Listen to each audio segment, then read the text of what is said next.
Okay, well, I know we have a few more people or several people who will be joining us very soon, but it is 4 o'clock, so I want to be respectful of everyone's time. And so we'll go ahead and get going for this evening. I know this has been a really strange semester in that this is technically week 4 of the semester. This is only our second meeting just because of the way the semester has worked out. So it kind of feels weird, but it is what it is. But tonight we are very, very fortunate to have Kelly Janicek with us. She is a university librarian and she specializes, fortunately for us, in public administration, public policy, and I think you do political science as well. Is that correct, Kelly?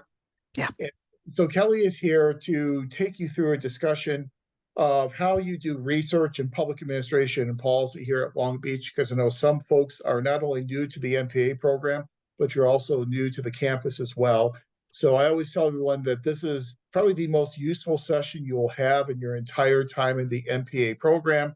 I think, Kelly, in addition to talking about how to do research and the electronic databases to use, I think you'll also touch on APA format, because that is the format that you'll be using throughout your entire time in the MPA program. So we are very fortunate to have Kelly here tonight. Thank you so much for being here and taking your precious time to be here to help us with this topic tonight. And what I will do is I'll just turn it over to Kelly. Kelly, I've made you a co-host, so you have access to screen sharing and hopefully all the bells and whistles that you need.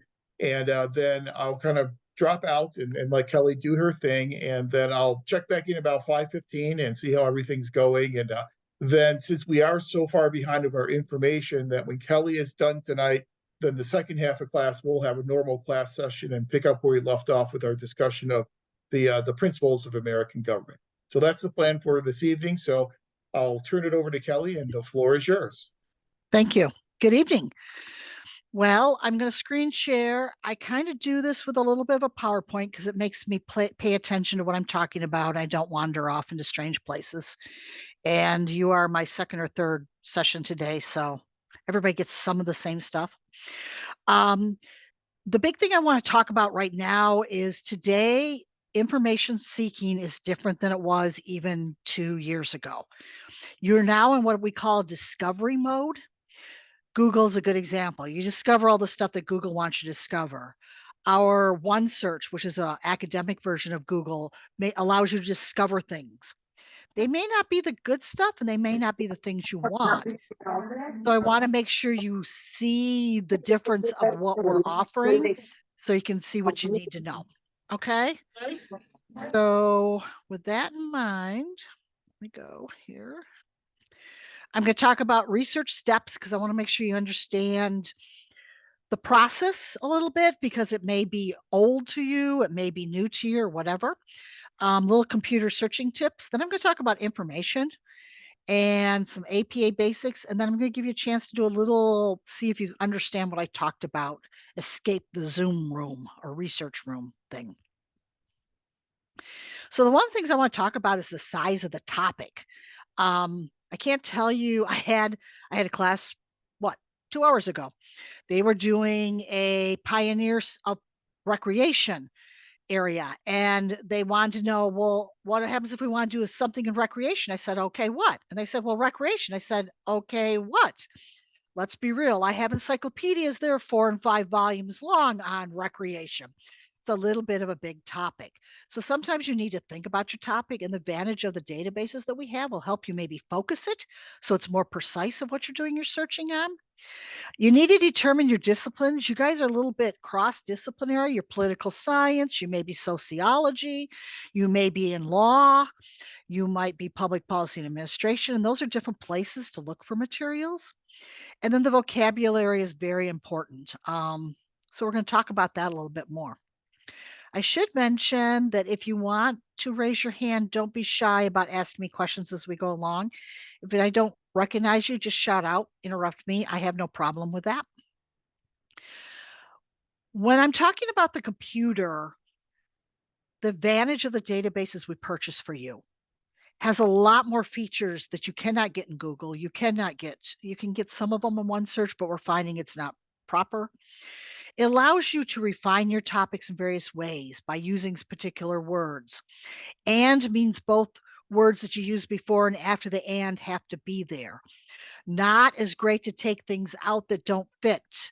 I had a good example last week. They were looking for things on Niger, but not Nigeria, which kept coming up. So typing in the not and the country that they didn't want was a good example. It allows you filters by date, by geography or location, by subjects, those kind of things. You can always expand your search by using synonyms with the word or between them. So the class I just did, we had athletics or what was it? What was we doing? They were looking for professional sportsmen salaries. I guess we did the salaries, caps or limits before the word salaries to get the connection that they might want. I recognize phrase searching because it does work in Google and it works a lot of other places. So I always give this example because it just staggers me. If you want to look for the topic environmental policy, you can do that in Google. The last time I looked is 1.5 billion hits. I don't know what you do with 1.5 billion hits, but that's what you get. If I phrase search it, I get down to maybe a billion. Our databases then allow you to narrow it down by subject, and that's where you get the good stuff. So anything that has 2 words or more, I make sure you put it in quotes. It's a more accurate search in the computer. And as I always say, if you can do it by subject terms or refine it by subject terms, you get the really, really good stuff. And then you get to the documents and what types work best. Well, let's talk about information types. Does anybody have any questions at this point? I hope a lot of it's review for you. Okay. I talk about different types of information simply because sometimes knowing what you might need may be where you start looking. So articles are usually probably 85% of your research, and they come in different ways. They might do trends, they may actually be research articles, they may be commentary. They come in about 4 levels. Um, Public policy administration is what they call a scholarly journal, is what they call peer reviewed, or sometimes they call it scholarly. You can actually limit in our databases by those types of articles. They include quite often a research agenda and a methodology. They have bibliographies, references that are good to use. And the other thing I want to talk about is if they're really full out scholarly, they will have added a DOI, a digital object identifier, created by APA in 2017. It became very important that all the scholarly publishers went back and put DOIs on all their scholarly journal articles back to issue 1, page 1. So when a professor looks at your paper and he sees all these DOIs, he knows you have created scholarly peer-reviewed articles for your research. The other one that I find a lot in PPA find helpful is what I call the professional or trade journals. They're not scholarly research oriented, but they do an editorial review, like the Journal of American Water Works Association or Public Administrators Times. They're helpful if you're just in the job. They kind of do how we did this and how we succeeded, how we did this and how we failed. Um, Talk about trends in the profession, those kind of things that make a difference in what you're doing. Um, they are quite helpful. I even have a database that indexes almost all those kind of trade professional journals, which makes it very easy to search for.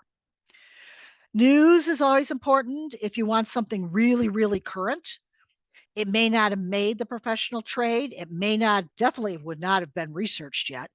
So sometimes using news is probably your best bet. We get newspapers right down to very local. We get one that indexes the Long Beach, I want to say Grunion, but that's not the name of it anymore. Really like community papers. So we can do really far. And I always show these as a type of information is what we call the rags or the gossip columns that you see at the grocery stores you check out. They are collected by libraries. They're not indexed anywhere. And if you're using them, you're probably not in the right place. Just so you know. Another type of information is a book or report. They're good for history, background, research, trends. They're not concurrent. It takes a while to get a report done. They're very good, like the Sage Encyclopedia of Public Administration. If you don't understand your topic and you don't know what words to use or how to define it a little better, Those are good places to start to understand your topic and find the phraseology and terminology. Sometimes you need a report. Reports, you need to look at the author and really determine if they wrote this, what's their bias and why are they writing it? What is their agenda? So America's Divided in Recovery is by an association that does to get people to college is their agenda item. And quite often, if it's a good website, they will give you about them and tell you what kind of information they're providing. And I won't lie to you, the biggest publisher in this country is the US government, and everything they publish now is online. So the web has become the publishing format. Most of our books are actually digitized. They're ebooks. We started that about 2019, just before COVID started, because we were finding people weren't coming up to check the books out. But if they're online, they'll use them. So that's where we went with that kind of thing. I never forget to mention people. People are an information source. Somebody will eventually write that report or book or article, but they're really good if you need something really contemporary, pre-publication. So my best example is there was a commission hearing last night or the city council met and you weren't there, but you want to know what happens and you know someone who went. Give them a call, ask what happened, what they heard, what they saw. Sometimes it's out before you could talk to a person before the minutes show up. A lot of think tanks and organizations that do a lot of studies quite often will have a page that gives all their people and their background and what their specialty is in a way to connect with them. So sometimes you can get references that way. It's probably one of the least used. It's harder to find. It's verbal or social media based. And yes, in APA, you can cite both of those formats. And I mean, when I say social media, any type of social media. APA now allows you to cite all that kind of information type. Finally, I talk about statistics. They are good for their data, so you have to interpret them. There is really no text with them, but sometimes they support what you're saying. Time series is very common. I'm going to ask this question. I don't know if anybody in chat will jump up and say what it is, but does anybody know the longest time series of data from the US government? Stop sharing. Anybody? Anybody in chat? Anybody? Weather sounds nice, but this is published by the US government. Census, that is correct. If you didn't know, census of populations every 10 years. They also do 12 other censuses, or however you want to put that. Our government loves to count things. They are big on counting things. So I want to make sure you realize that we're a state and federal depository, which means one, we're open to the public, and two, we get a lot of the government information and put it in our databases. Okay. Is there anybody with a question at this point? Those are kind of quick. I wanted to make sure you thought about some ways information exists and what exists out there. Okay. I'm going to go back and share my screen again. Keep me on track. I'm buzzing through here awful fast. So I have a way for you to find what you need.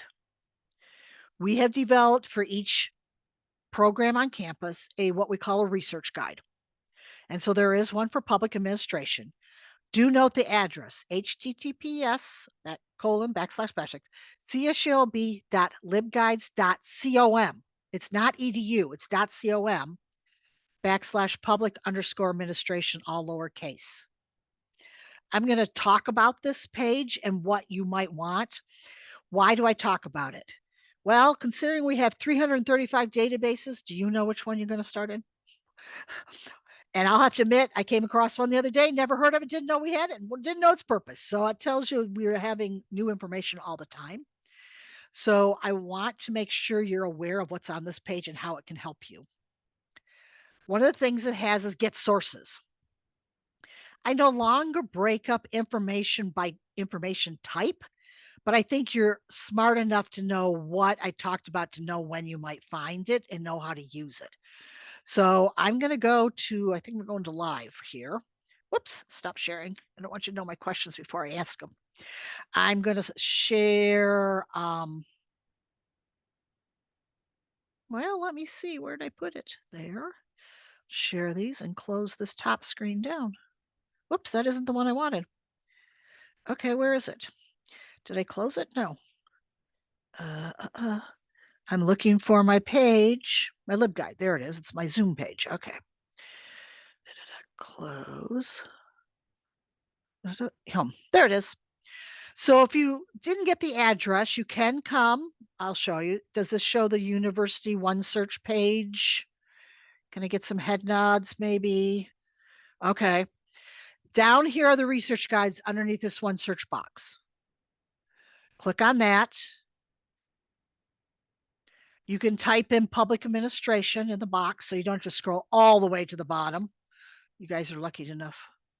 Administration, if I can type it, you'll see it comes up. That gets you to this home page. Okay. On the front page is the APA citing tools. What is an annotated bibliography? If you need help at any time, chat, how to read an article, some access requirements. You need to know, have your My Apps, your single sign-on for the library open and logged in at all times. Then you don't have to log in every single time you get to a database. I don't know if you can tell the top of my screen, I have My Apps open. So I got my going. Citation tracking, that's important as a grad student, you might need to know about. What I'm going to spend more time on is the get sources. And I want to talk about these databases. These are not Google.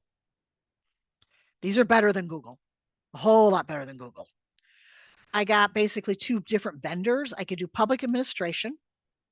If you're only looking for policy, I've got databases that do policy-based things. And if you want a current issue or something going on very contemporary, I've got things that'll even do that for you. Public administration would make sense that the public administration abstracts is your number one database. And if you always forget, you can click on the I next to any database name, and it'll tell you what the database does. This public administration abstracts indexes all your major and minor public administration journals. Volume 1, page 1 to the current. Google Scholar only does selective if a author wants to make sure everybody knows that there are articles out there. Not the same thing. These have picked those journals that fit the criteria of public administration. And it's interesting that some are in there, but they do public administration topics, so they selectively cover those journals.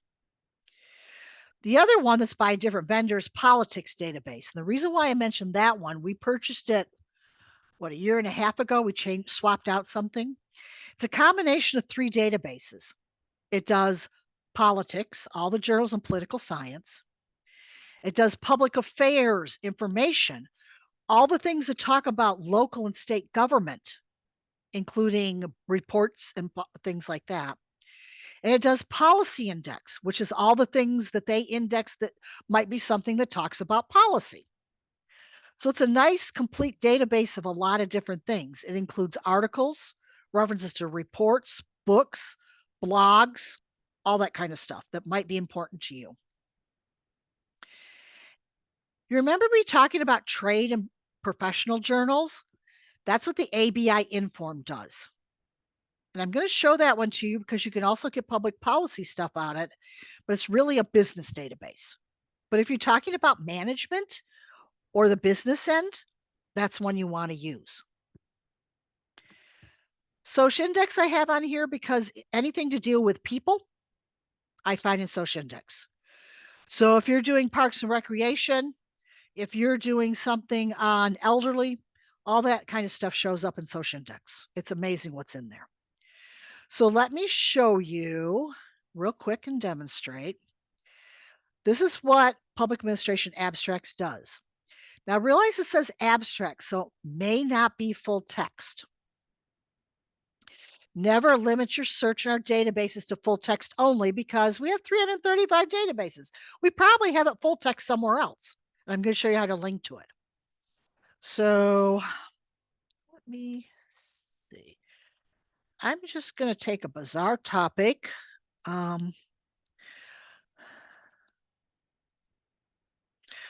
Government and accountability.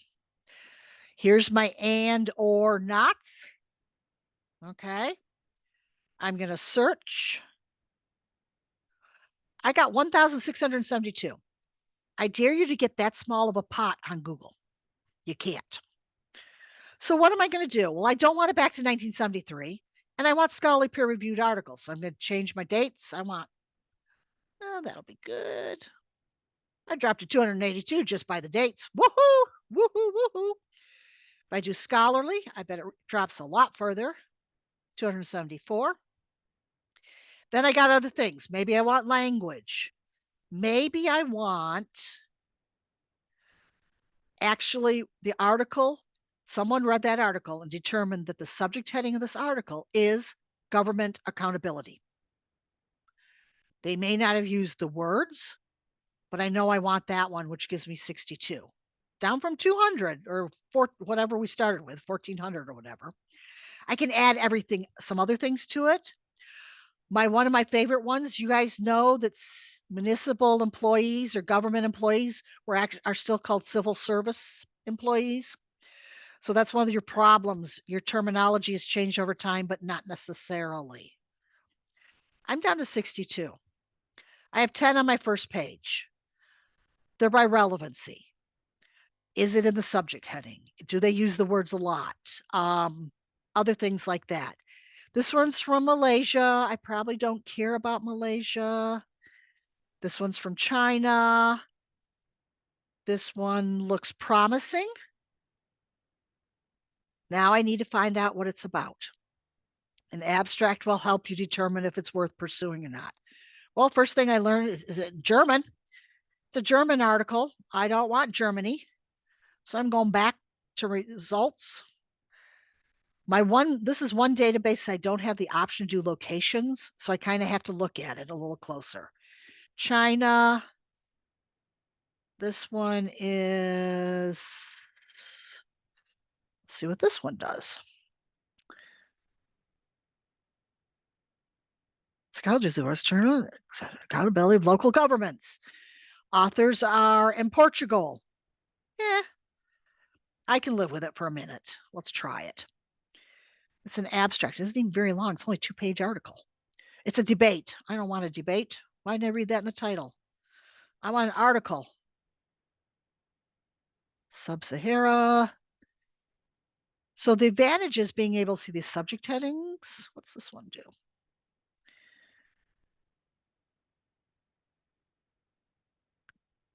These people are University of North Carolina. This is looking promising. It goes down to local. Ooh, look at this term that they added, blame attribution. There's a subject word I can now look up. I see this article, I read the abstract. It's kind of what I want, but there's no article here. I'm going to get it. You guys see that little brown button? Get it, get it, get it, get it. It will lead me to the full text of the article. If the article is not full text, it'll give me the option to get a copy of the article in 24 hours. Digitized, sent to my email. Woohoo! Tells me I have it over in Sage. I click on it. There's the article. I can download the PDF. Except, oh, I got to start doing all this, accept all this stuff. You'll find that more and more. It gives me my PDF. It gives me my abstract. It tells me how to cite the article. I can get the citation. Does it give me the option for APA? Is that APA? That is not APA, or it needs a lot of work.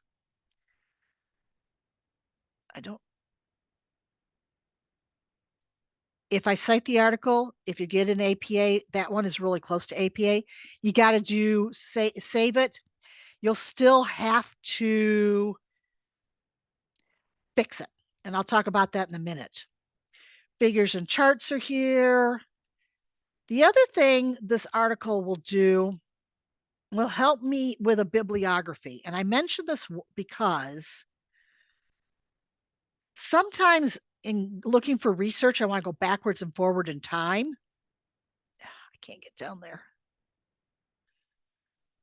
Come on, drop down. And maybe I want to look at the footnotes and see what they base their research on. So that might give me something more to work from in my research. So I'm going to ask, does that make sense what I did and how I found that article?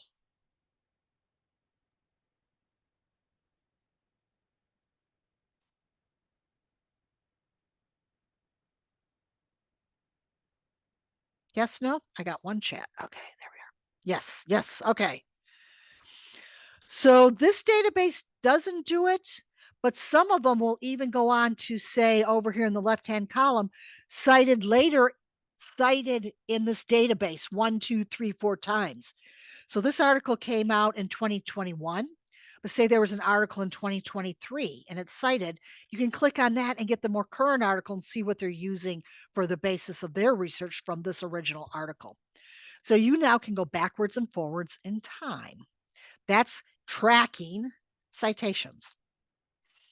I didn't have to read the 3 paragraphs on the front page of the index, okay?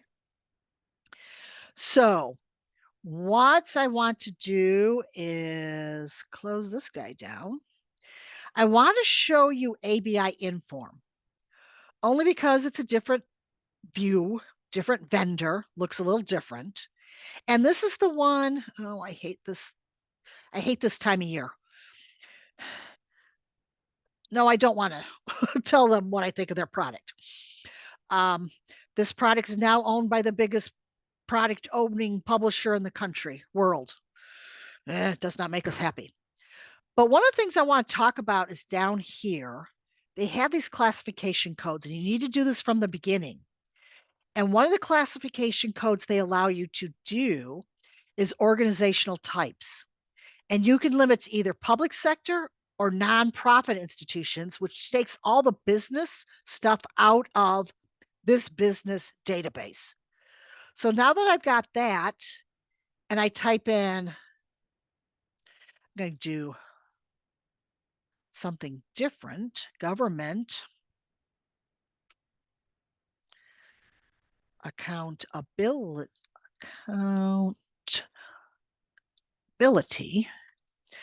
I'm looking for the phrase government accountability, not for the words being there in the same article or being used. I have 3,501 with the phrase government accountability. You see that right there. Now I can do things like pick on scholarly, or maybe I only want trade journals. It also has working papers, dissertation, wire feeds, all sorts of weird things it has in here. I'm down a few. I want to limit by date. I want to limit by this one. I can do geographical location. So I want United States. Ohio, Alaska, California. There's one article about California in here. Okay. 554. Now, maybe I want to go back to the subject one more time and maybe define it a little better. Do I really want accountability? Do I want to be a government agency accountability? Do I want it in contracts? What do I want it? I want just really accountability, which is going to give me 79. That's a workable number. Does that make sense to you all? So government GAO, that's feds. A lot of GAO. Government Accountability Office, ha ha ha. Something in healthcare, cyber policy. Let's see what this one does. So what have I got here? One, I want to look at the abstract, which I have here at the top, or I can look here. And it also gives me what words were used. So accountability is fairly low, but it gets me my public sector, gives you an idea of where it is.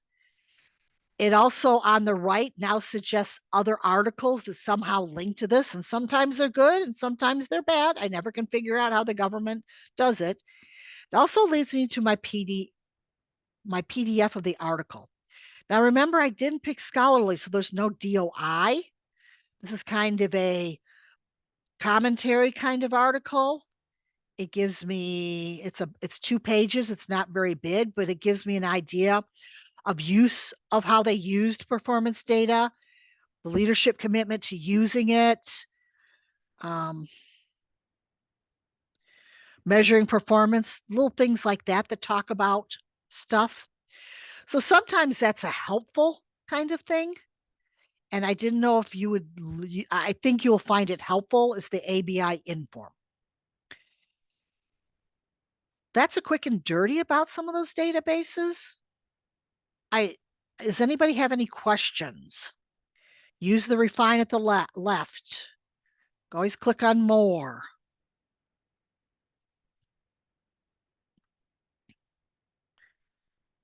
Okay. You I guys are was making just this. wondering, Go ahead. sorry, hi, if I could just ask a quick question. I was wondering if there's like, if you're gonna share the presentation that you had, or if there's any like Let me, tutorial video. I yeah, just let me feel like check real quick. I I'm used to doing it have, now, and I feel yeah, like I later I'm have, gonna go look and go, oh man, I can't remember some of those tips that she okay. gave us. Yes. When I get back to the research guide, I'll show you. I have a couple videos of some of this stuff they talk about. Okay. And I will show that to you when I go back to the showing the video, if that's okay. Okay. They're more of the techniques they talked about. The databases, I would recommend using the little I and stay to the 4 or 5 that are in each little box that kind of fits your criteria would be the best bet. And then I'll tell you near the end, if that isn't working for you, we've got all sorts of ways to ask a librarian 24 hours a day, 7 days a week, 365 days. There's always somebody here to chat with you to help you find what you need. Okay. We don't leave you hanging, as we call it. Okay. Anything else? Those are good questions. That's a good question. Okay. I'm going back to the PowerPoint because now I'm going to see if you paid attention to me.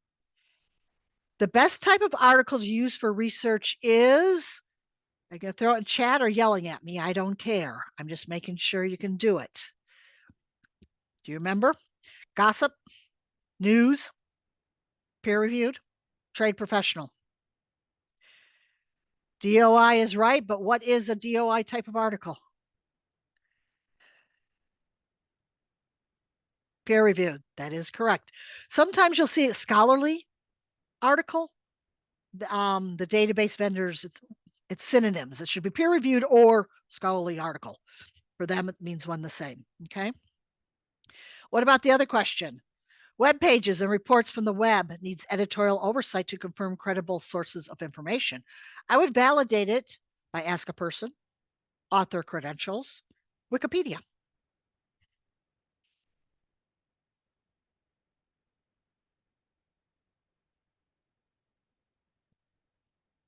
Yep, author credentials. They're always the important piece. I don't know if you noticed when I was looking at those one articles that I saw from Portugal, I looked at where the authors were writing from. That's how I knew it was from Portugal. It didn't say until I got down to the author credentials. The scholarly databases give you the author credentials. So a author credential becomes very important. Is that everybody on track with me? Do you understand where I am and coming from?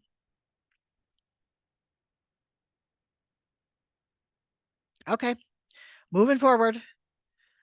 The basics of APA. Woohoo! I love this part. Okay, before I do that, let me backtrack and stop sharing a minute and show you the other pieces that are in the web page. because of what you asked a minute ago. The research guide. So I talked about the databases. Also below that, I have encyclopedias. So public policy has its own encyclopedia, but also political science may help you define the topic. International Encyclopedia of Social Science is a good one. That might help you define the topic. If you're looking for statistics, it's down here at the bottom. I have a research guide just on statistics and data sets.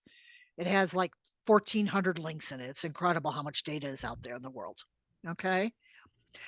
The other thing I want to mention is our PPA topics page. I don't do very many of them, but sometimes I'll get a question from somebody in class and they're doing a research on, say, budget and finance or transportation, nonprofits, whatever. And I realize what they're asking is not real obvious.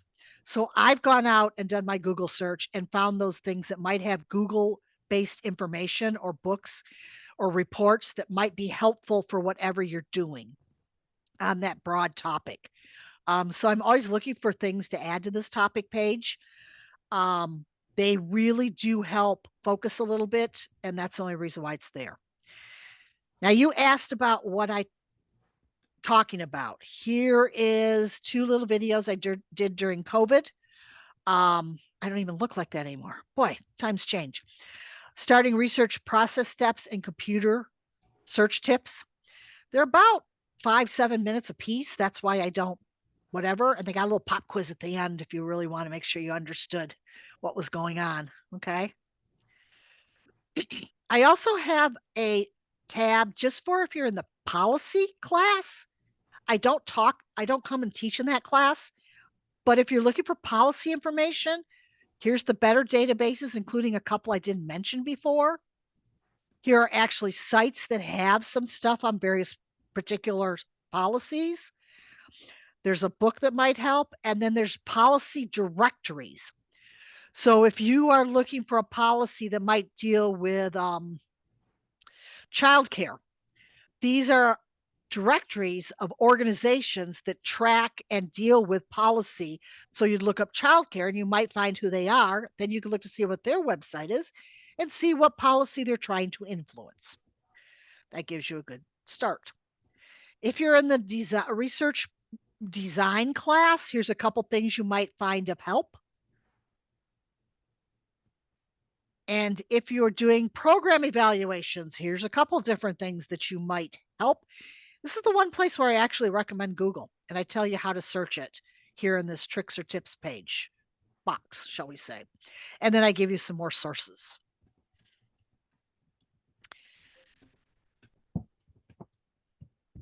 I'm going fast. Are we doing okay? I see some thumbs up. I see some head nods. Okay. Let me go through APA real quick, and then I'm going to break you guys up into little rooms for about 15 minutes and let you see how well you can do. Okay. Let me just share. APA. Just so you know, there are citation guides on the homepage of the research guide. There is managing software. EndNote is in the databases. You can download it. Mendeley and Zotero are free software that you attach to either Firefox or Google, and it helps you with the databases, allows you to download the citations and start collecting them. They help. They're still not perfect because you still have to do all the corrections.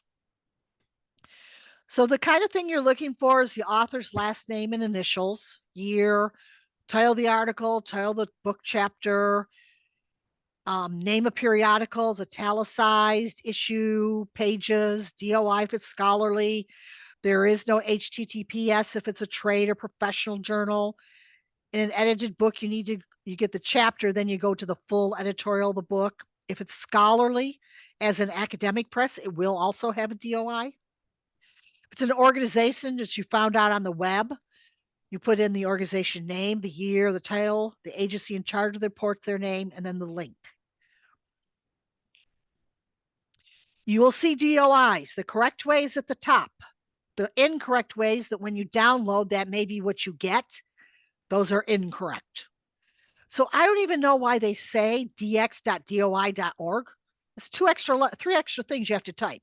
You can literally say http://doi.org/ the number, alphanumeric number, and there is no period at the end of a DOI. It just goes clear after. Okay. The retrieve from will come through the vendor.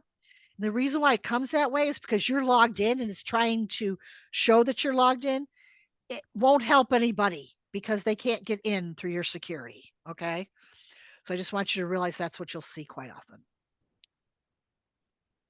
So this is the reference I have. I don't have full text. It is in Public Finance Review. I'm going to get the article. I did. It's over there in Sage again. When I get to Sage, because this article is written in 2001, remember, DOIs didn't come around until 2017. When I go and get it, I do the site and it gives me the DOI because the publisher went back and put DOIs on all their peer-reviewed journal articles. Okay, so that's where I'm going to get the citation and save it at that point. And how good is it? It is not very good. Implicit is correct. Finance should be lowercase. Gambling should be lowercase. Expenditure should be lowercase. Australian is a proper name, uppercase. Evidence, lower E. Social economics, lower E. And Democrats, lower D. T is a low, I is low. Public Finance Review, volume. And I wonder how it really looks. And their DOI comes out at the end. So what it should look like is this. Do you see how I had to edit it? I copied it, then I had to edit. Change my capitalization, DOIs, all there.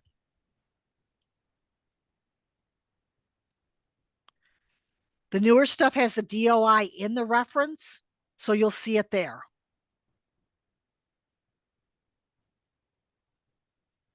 So here's some examples of what you usually download. So from Public Administrations, I downloaded this No Federal Strategies. Can anybody tell me what's wrong with it? See if I can get my chat up again.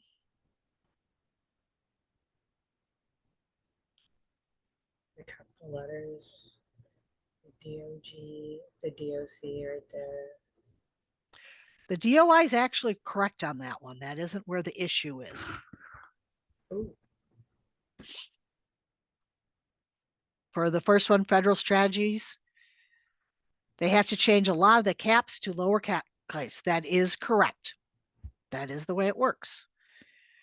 Now, in ABI Inform, you gave it away because the DOI is incorrect. There actually is no DOI because this is not a scholarly article. This is a trade publication. So the fact that they try to give you a DOI doesn't even work. So there shouldn't have been nothing. Retrieve from, it should end with a period after online. There's also all those little question marks. They're supposed to be commas, not commas, apostrophes. That needs to be fixed. It's interesting. Obamacare is capitalized in the first one, but not in the second one, and that is an official name. So the question marks or quotation marks around Obamacare, and that should have been capitalized. That is an official thing. The last one, anybody want to guess?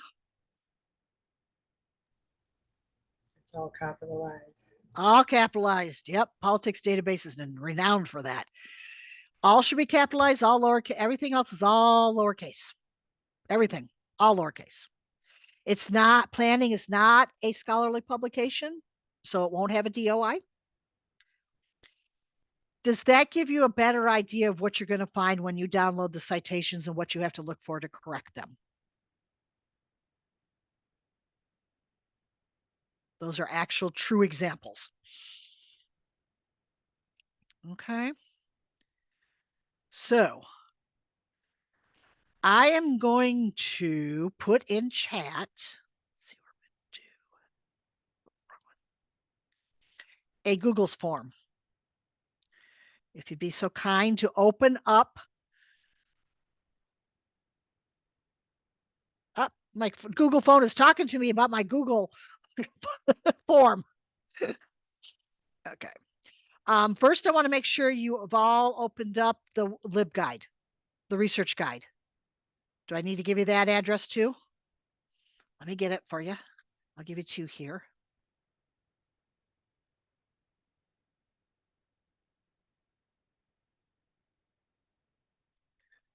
Where did I put it? Here. Okay.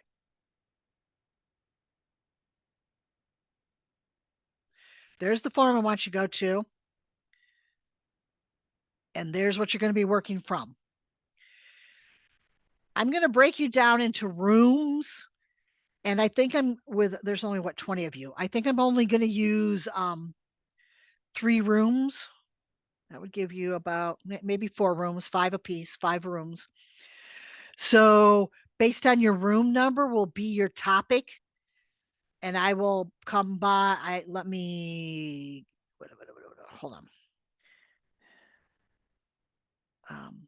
1, 2, 3. I said 4 rooms. Group 1 will be water. Group 2 will be budget. Group 3 will be parks, and group 4 will be waste. When you get there, there's things you need. Can't find there we go. Here they are. I have several things open. You know how it gets. Sometimes you just get lost. These are the groups. Okay.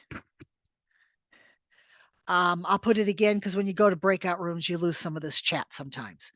So has everybody got all their links open? So they're ready to go when you break off? And I will give you to about 5 after 5 so we can come back to the room and talk about struggles or whatever. I see some thumbs up. Okay.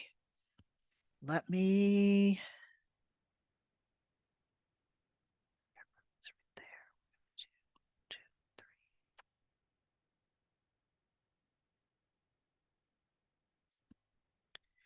3. Okay. Off you go. Bye. I'll see you in a bit.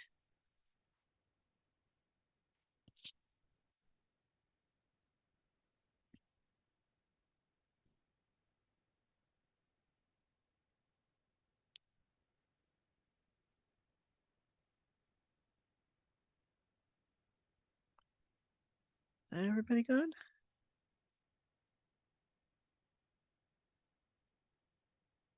Okay. So let me do.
Great work, Team 4. Look at us back 2 minutes early. Yep.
We're just waiting for one room to come back.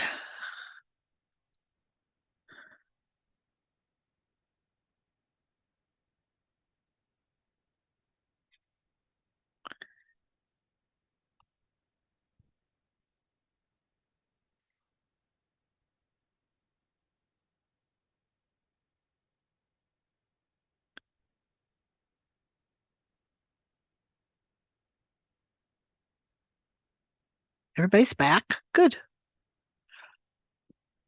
Is everybody back? No, I see one room that's still not back. Okay. Room should be back. I submitted the form. Okay.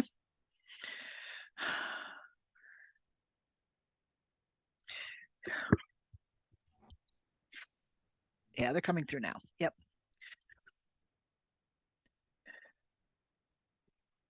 Okay. So my question is, did this give you a better understanding of how the words make a difference, how the database you're in makes a difference, all that kind of stuff that I was talking about?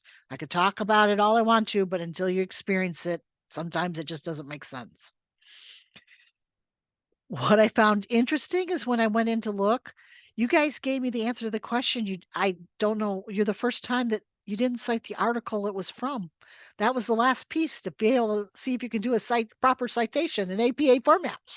So you guys didn't quite catch that part of it. I need to make sure my question is a little clearer in the future. Yeah, because I wanted to make sure that you understand how to cite and what things you need to do to correct is what that last question was about. With that, let me do one more share. Well, no, let me ask you, did anybody want to share anything that they found interesting or different or an aha moment, as I call it, when you were doing this research, when you're working through the databases or whatever?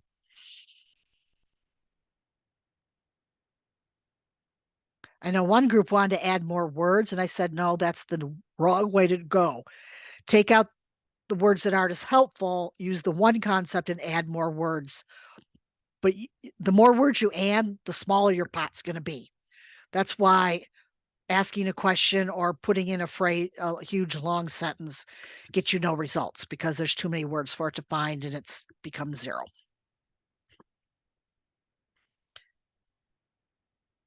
Okay. Let me do share. There. Okay, I'm not going to leave you on your own. You can contact me, questions, ask for a meeting. I have to stop sharing before I can share the other screen. It's kind of a pain here, the way this works.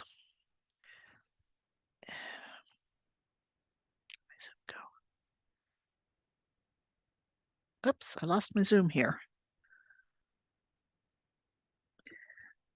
There it is.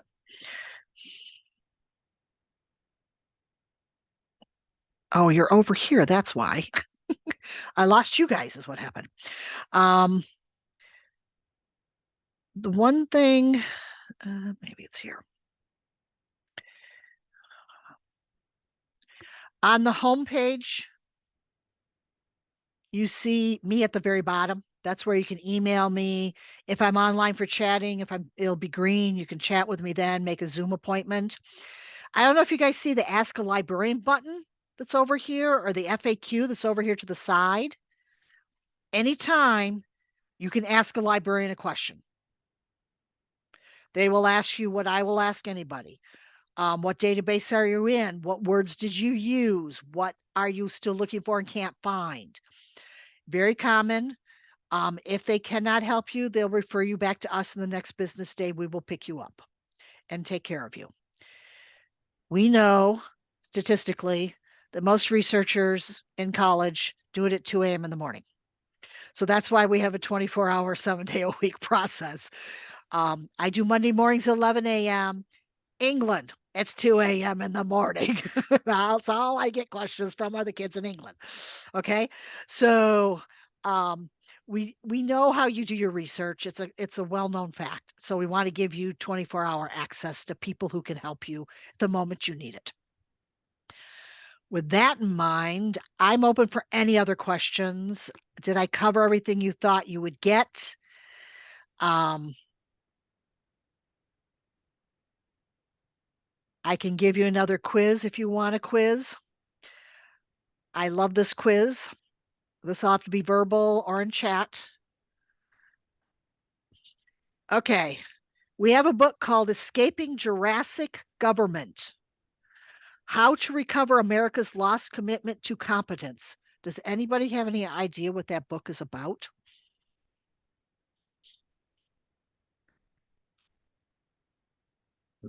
It's The actually po- about, go ahead, say that again. Oh, I was just going to say the post-truth era that we are living in. No, it was written in 2016.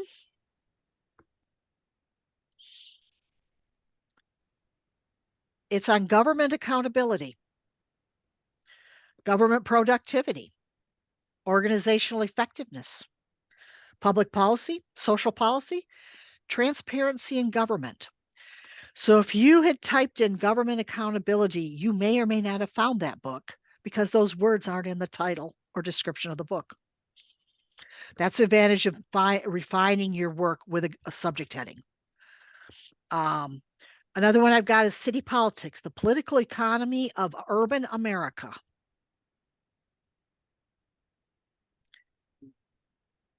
It's urban policy, it's economic policy, and of course, my favorite is municipal government.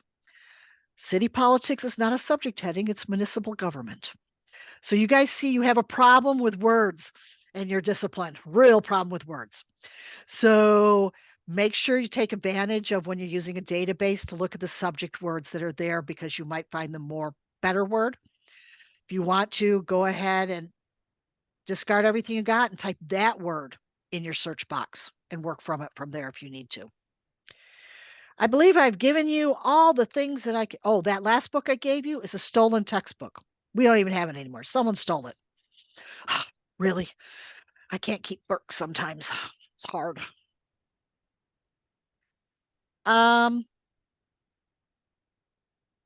Dr. Powell, are you here yet? You may be waiting 2 more minutes to come back. I am here. And I have thrilled them to death. They're empowered now to do library research in general. Perfect. Well, thank you as always, Kelly. And I get to see you again tomorrow. Yes, for the sir. I'll be Tuesday around class, tomorrow. so Okay. super. Thank you very much. Appreciate it, Okay, Kelly. guys, take care. And like I said, don't be afraid to ask a librarian a question or email chat with me. Okay? Thank you. You're welcome. You're welcome. Thank you. Bye. Thank you very much, Kelly. Let's go ahead then. I'll give you about a 10-minute break if you'd like. We'll do about a 10-minute break. We'll say we'll come back at 5:25, and we come back at 5:25, then we'll jump back into our information from our first class session, where we started talking about the principles of American government. We'll talk about power. We'll talk about the development of federalism, and then answer that big question of the so what question. Well, what we're talking about with all these principles of American government, what does that then mean for our study of public administration? So take about a 10-minute break, come back at 5:25, and we will jump back into it.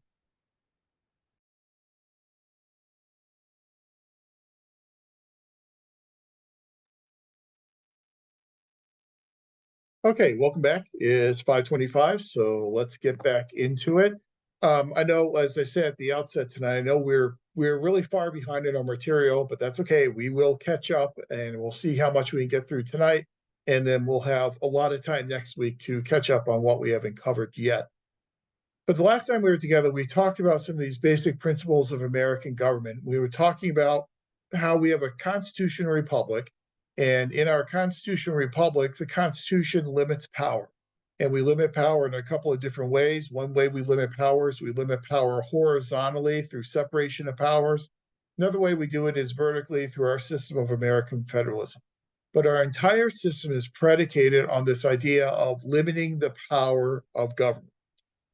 But up until that point in time, our discussion, we really haven't talked much about this term power and what the term power really means. So my question for you is, if you had to define the term power, what does power mean to you?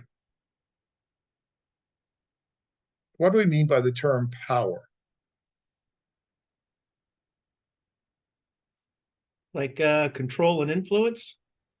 Yep, absolutely. I think influence, especially influence over others. And I think that's a great definition of power, that power is the ability to use resources to influence others to oftentimes do things they otherwise would not do.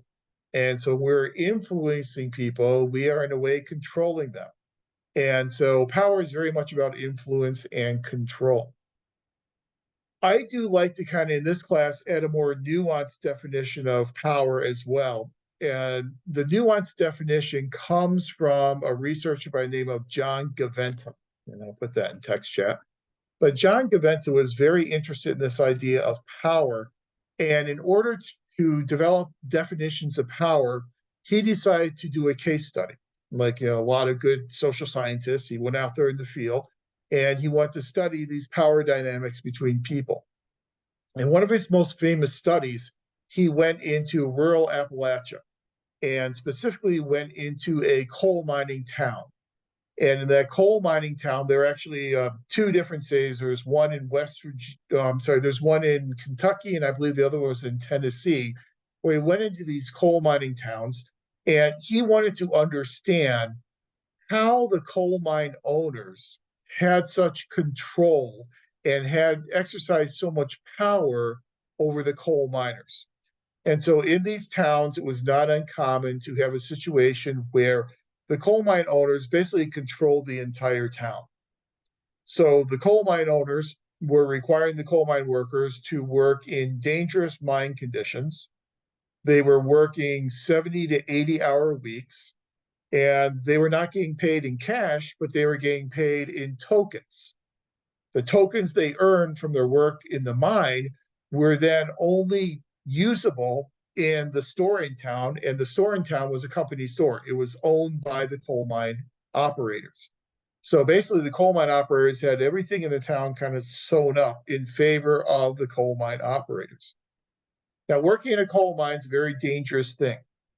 It's even more dangerous when the coal mine owners don't engage in processes such as what was called dusting. So if you wanted to make mines safer, there is a process known as dusting in a coal mine, where you could literally go and you would dust the mine to keep down the possibility of explosion. Because whenever you're mining, you're oftentimes releasing gases. And when those gases are then released, if there's any type of flame that those gases hit, then flame and those gases add up to an explosion. And so if you dusted the mine, you could tamp down some of those gases that were being released with the process of mining, and then made it a much safer place to work. The coal mine owners, however, were not doing mine dusting on a regular basis because mine dusting is expensive. It slows down the mining process because while you are dusting, you got to pull the miners out of the mine. You have to let the dust settle. And so it's really going to slow down your mining operations. So the coal mine owners weren't doing any dusting. So it was a very dangerous type of situation to work in. They were working 70, 80-hour weeks, and they were getting paid in tokens. So it was clear that the coal mine owners were exerting a great deal of influence, control, power over the coal miners. So what Gaventa wanted to know is how were they successful in doing that? In his study of these two coal mining towns, what he found is that power is actually a multifaceted term. And there are three different faces or three different types of power, according to Gaventa. The first type of power that he found is what I refer to as overt power. In the first phase of power, in overt power, both parties know that power is being exerted. So both parties know what is going on, and there's nothing surprising, there's nothing hidden. One party has the resources, the other party does not have the resources. The one party with the resources uses those resources to influence the other party. Back when I taught on campus a lot, I always use the example. I'm in the SPA building. You get your grade back on your midterm assessment. You don't like your grade. You come up behind me. You push me out the window. That's overt power. That you are pushing me out the window. I don't want to fall out the window, but you're influencing me to fall out the window. That, according to Gaventa, is the least dangerous type of power. unless you're the one who's being pushed out the window. It's the least dangerous type of power because both parties know what is going on. It's a very overt, very kind of in your face type of exercise of power. So he considers that to be the least dangerous type of power. The second phase or type of power is what he refers to as mobilization of bias. Mobilization of bias is essentially agenda setting. And when you go on in the program to take the policy analysis class, you will talk a great deal about agenda setting.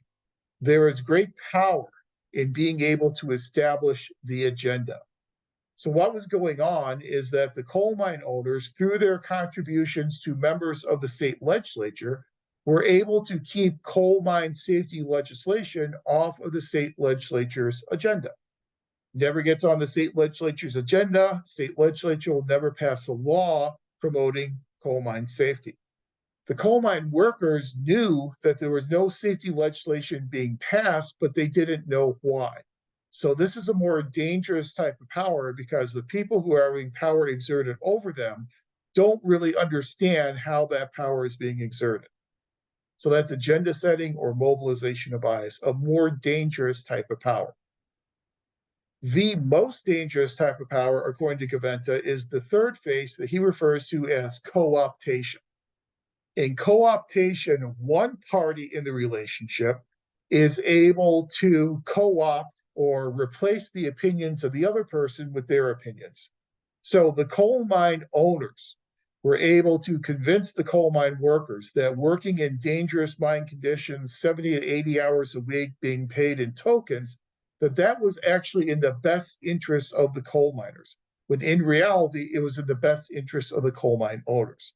So the owners were able to co-opt the opinions of the coal miners to get them to do what the coal mine operators wanted them to do. Co-optation is the most dangerous of the three phases of power because in co-optation, the person who's having their opinions co-opted don't realize it. They don't know what's going on. They don't realize that they are taking actions that are actually counter to their own rational self-interests. So the primary types of power that were going on in these two coal mining towns were co-optation and mobilization of bias, two of the more dangerous types of power. So why do we discuss this here? We discuss it because, again, our entire system is predicated on the idea of limitation of power. But there are different approaches to power. There are different ways in which we can influence others through the power relationship. And I just kind of want you to hold on to this Gaventa definition of the three different types of power as we move throughout the course. Because as we go throughout the course, we're going to continue to return to this idea of power, and we'll ask the question, is this agenda setting? Is this co-optation? What type or what phase of power are we dealing with? So I think it's important to really view power as being multifaceted and multidimensional, as just kind of more so than just a binary either or type of definition.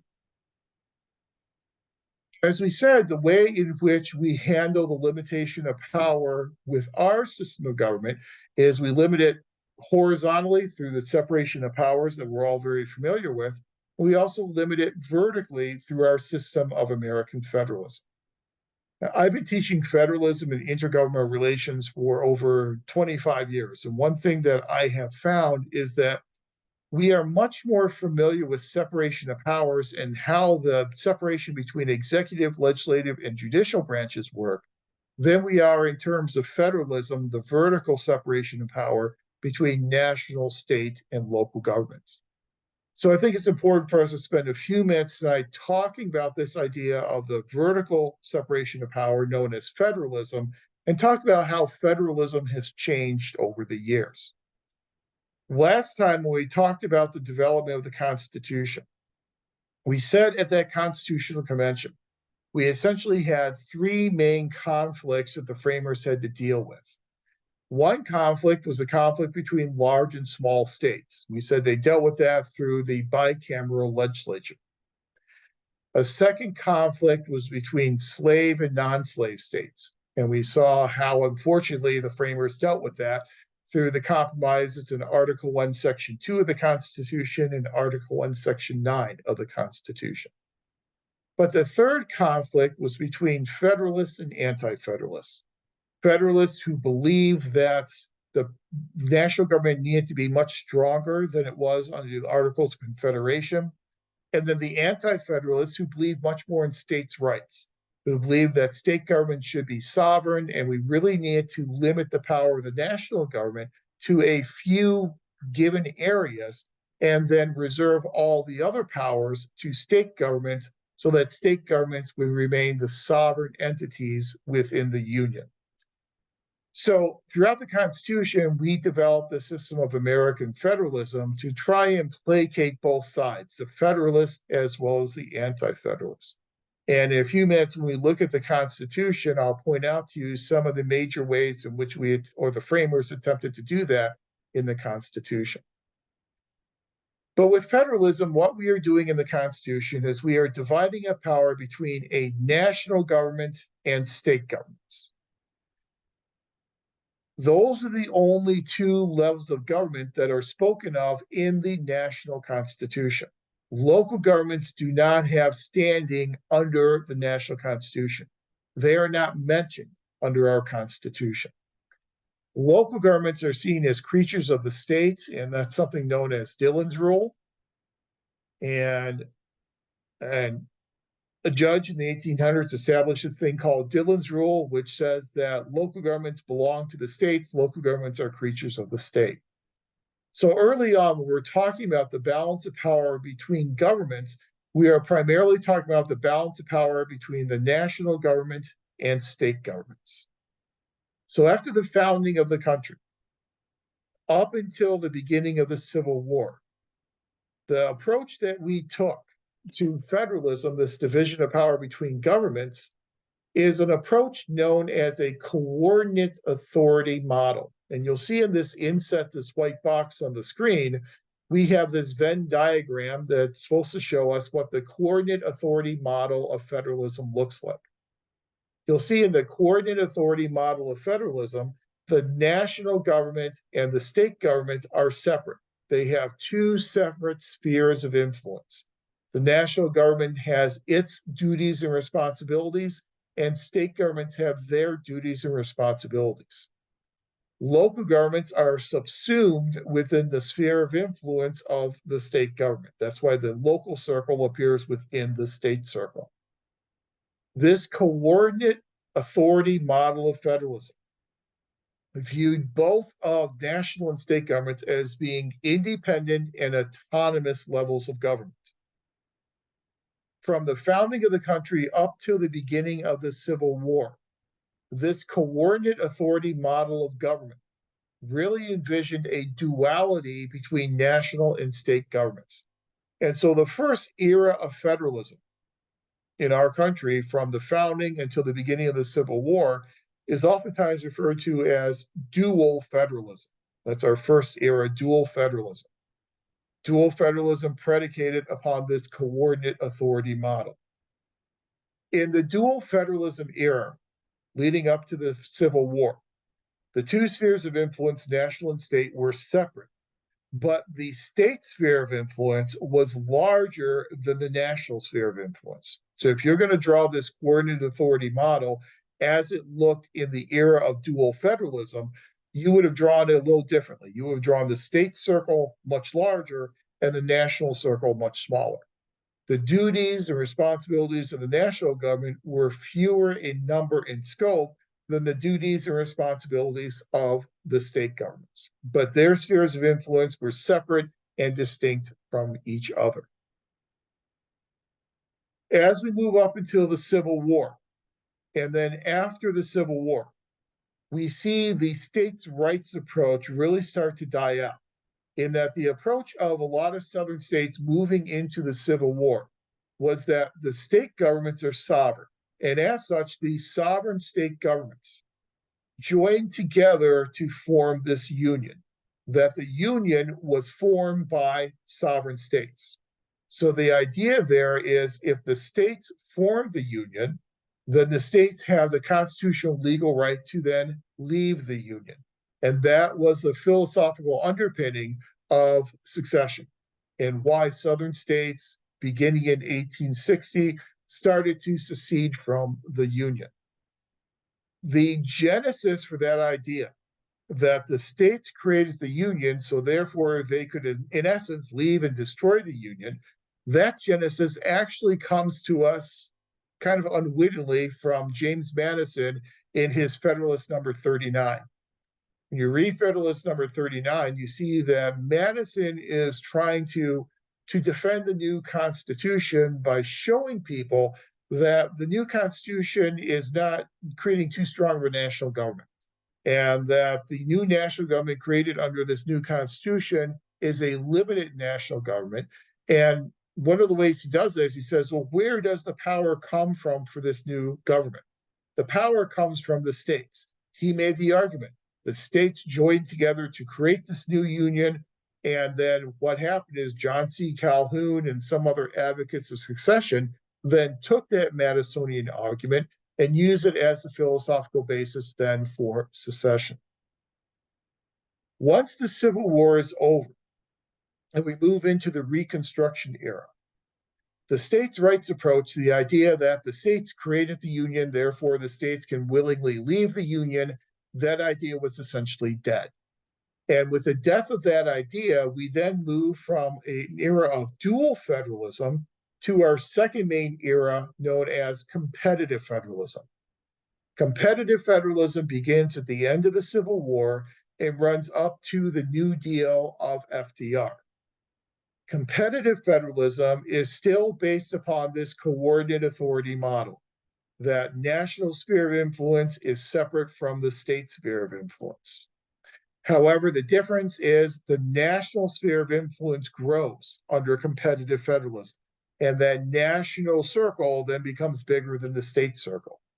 In the late 1800s, we see the national government get involved in things such as the regulation of commerce between the states, using the Commerce Clause. We see the regulation of workplace safety. We see the regulation of food quality and food safety. We see the regulation of prescription medications. And more, we see the national government getting involved in regulating various aspects of the economy that up to that point in time had been the sole domain of these sovereign state governments. Becomes competitive federalism because as the national sphere of influence grows through regulation, it does so at the detriment of the state sphere of influence. So there is now a competition for power between the national government and state governments. Then we have the stock market crash and the subsequent Great Depression. FDR comes into the White House and brings with him this New Deal approach to trying to solve the problems associated with the Great Depression. With the advent of the New Deal and the creation of all these new agencies and all these new federal programs, we then transition from competitive federalism into an era that's known as cooperative federalism. And cooperative federalism begins in 1933 with the FDR administration and runs to about 1964, 1965. In cooperative federalism, we now have the federal government cooperating with states, providing grants to states and local governments to help those state and local governments respond to the problems associated with the Great Depression. So what we end up doing here with cooperative federalism, and the reason why sometimes it's called fiscal federalism is because most of this relationship was predicated upon money. It was predicated on federal grants being given to state and local governments. But what happens here is we start to see an overlapping of functions between national, state, and local governments. So in cooperative era federalism, we're now introducing a new model of federalism known as the overlapping authority model. So we're moving away from coordinate authority and into the second model known as overlapping authority. You can see with your Venn diagrams for the overlapping authority model, now we have our three different circles, national, state, and local, and there are some discernible areas where national and state functions overlap with each other. There are some areas where state and local functions interact with each other. There are some other areas where national, state, and local, all three levels of government, start to overlap with each other. So in the overlapping authority model of federalism that we see here in cooperative federalism, there's a relationship of interdependency between the three different levels of government. And instead of autonomy, the primary authority pattern becomes bargaining and negotiations. And so we see that all the way up until we get into the Johnson administration. With the assassination of JFK in 1963, we then have Lyndon Baines Johnson coming into the White House. LBJ brought with him a different approach to federalism. And so we begin another era of federalism in the Johnson administration that's known as creative federalism. Creative federalism is predicated upon a third model of federalism known as the inclusive authority model. You'll see in the inset box at the far right, you have inclusive authority model of federalism. In inclusive authority model of federalism, you'll see that local government power is subsumed within state government power, and then state government power is subsumed within national government power. It's inclusive authority in that all power is inclusive within the national sphere of influence. The relationship is a relationship of dependency. Local governments are dependent upon states, states are dependent upon the national government. It's a very top-down, hierarchical approach to how we divide up power between the three levels of government. For Johnson, he believed that the decision should be made in Washington, D.C. Decisions should be made at the national level, and then the national government can then use a variety of different tools to get state and local governments to come into compliance with these national goals and objectives. So Johnson used things such as categorical grants. A categorical grant is a very specific grant of money. Some of you may deal with categorical grants on a daily basis. But a categorical grant is a very specific grant of money that the national government, for instance, will give to a state government or even a local government with strings attached, saying, here's the money, and this is how this money needs to be used, and some very specific implementation guidelines. And then have some very specific reporting requirements where the local or state government that receives the money must report back to the national government to demonstrate to the national government that, yes, indeed, we are spending this money in the way in which you have directed us to spend that money. So you can see how a categorical grant could be very useful in this era of creative federalism. It's a tool the national government can use to get state and local governments to achieve national objectives. And then a second tool that we saw the national government use a lot in creative federalism, we still see the national government use a lot today, the use of what are called mandates. And again, if you work in a position where you are having any type of relationship with state and national government, you're probably familiar with mandates. A mandate is an order. So a national government can give a mandate to a state government, ordering a state government to take a certain type of action. State governments can then issue a mandate or order to local governments to order them to take a certain type of action. Grants are the carrot approach to getting state and local compliance. Mandates will be the stick approach to getting that same type of compliance. So during the Johnson administration, we have a whole-scale change to our view of who has power in this relationship of American federalism. Then LBJ decides not to run for re-election, primarily because of the country being bogged down in the Vietnam War, doesn't seek his party's nomination. In the election of 1968, we then have Richard Nixon, who is elected to the presidency. When Nixon assumes the presidency in 1969, he brings with him his own approach to federalism, which is diametrically opposed to the approach taken by Lyndon Johnson. Nixon's approach is known as New Federalism. New Federalism is just the opposite of creative federalism. So whereas in creative federalism, decisions are made at the national government level, in New Federalism, decisions should be decentralized down to state and local governments. Nixon believed that decisions should be made at the level of government that was closest to the problem, that was closest to the people. So Nixon's approach to New Federalism was based upon what we call the 3 Ds of federalism. The first D is decentralization.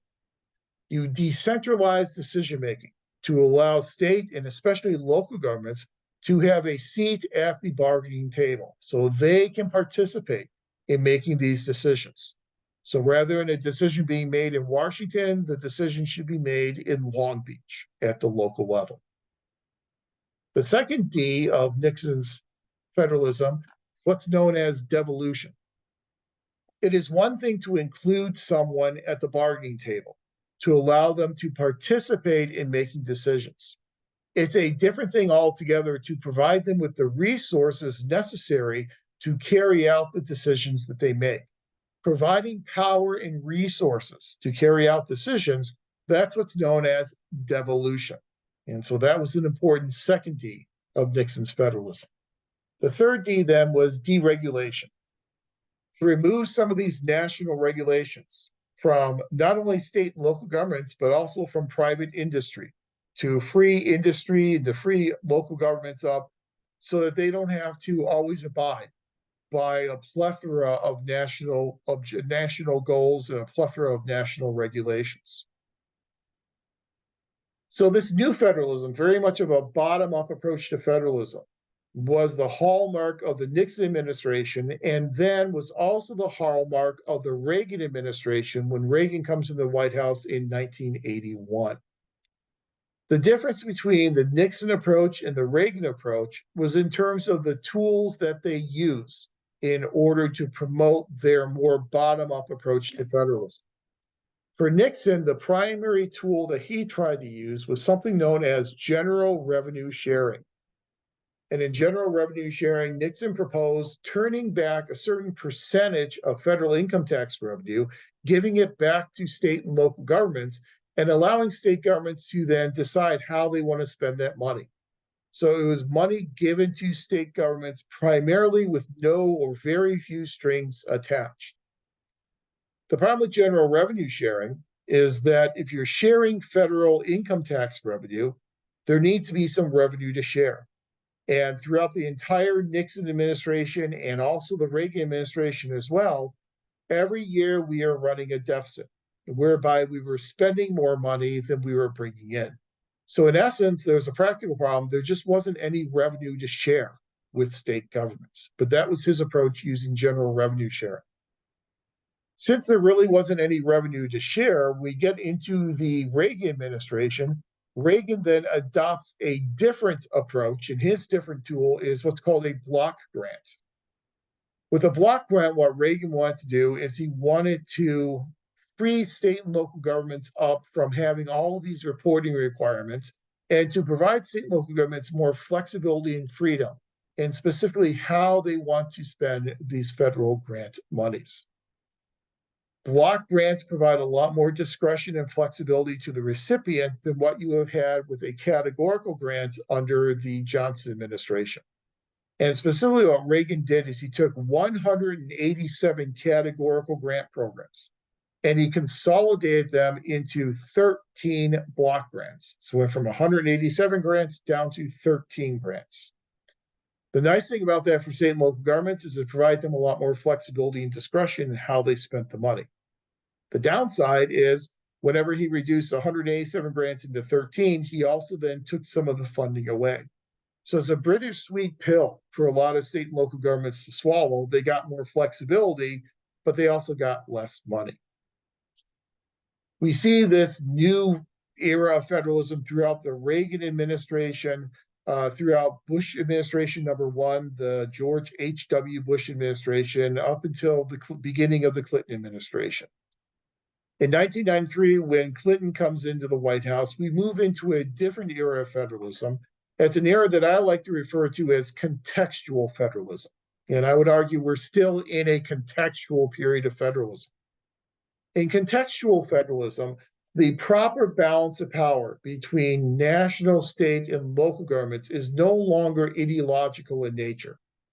Years ago, you could predict if you had a Republican president and you had a Republican-dominated Congress, you could then predict that for the most part, that administration, that Congress would promote more of a devolution, decentralization of power down to the local level of government. If you had a Democratic president and a Democratic-controlled Congress, you would predict just the opposite. You would predict that there would be more centralization and there'd be more decision-making at the national level. It's not that easy today, and that's not really ideologically driven as much as it is issue-driven. If we want to know the approach the administration is going to take, we need to look at the specific issue. And I'll give you a couple of examples. Back in the Clinton administration, the Clinton administration was very concerned about having a national blood alcohol content level. And so the blood alcohol content level is the determination of what constitutes drunk driving. The Clinton administration wanted to see a 0.08 blood alcohol content level adopted across the entire government, across the entire country. The problem for the Clinton administration is there was no constitutional power given to the national government to require states to have a 0.08 blood alcohol content level. So instead, what Clinton's administration did is Clinton then said, if you do not reduce your state blood alcohol content level to 0.08 to match the national goal, we are going to take highway funds away from you. And so it's kind of, you don't do what we want you to do here, we're going to take money away from you over here. So the Clinton administration for blood alcohol content policy was very much interested in centralization. So there would be one uniform approach used across the entire country, and that uniform approach would be defined by his administration. Contrast that in the Clinton administration to welfare reform. In 1996, we get this huge piece of legislation called the Personal Responsibility and Work Opportunity Reconciliation Act, otherwise known as welfare reform. In welfare reform, we had a Democratic president who worked with a Republican-controlled Congress to completely overhaul the system of welfare.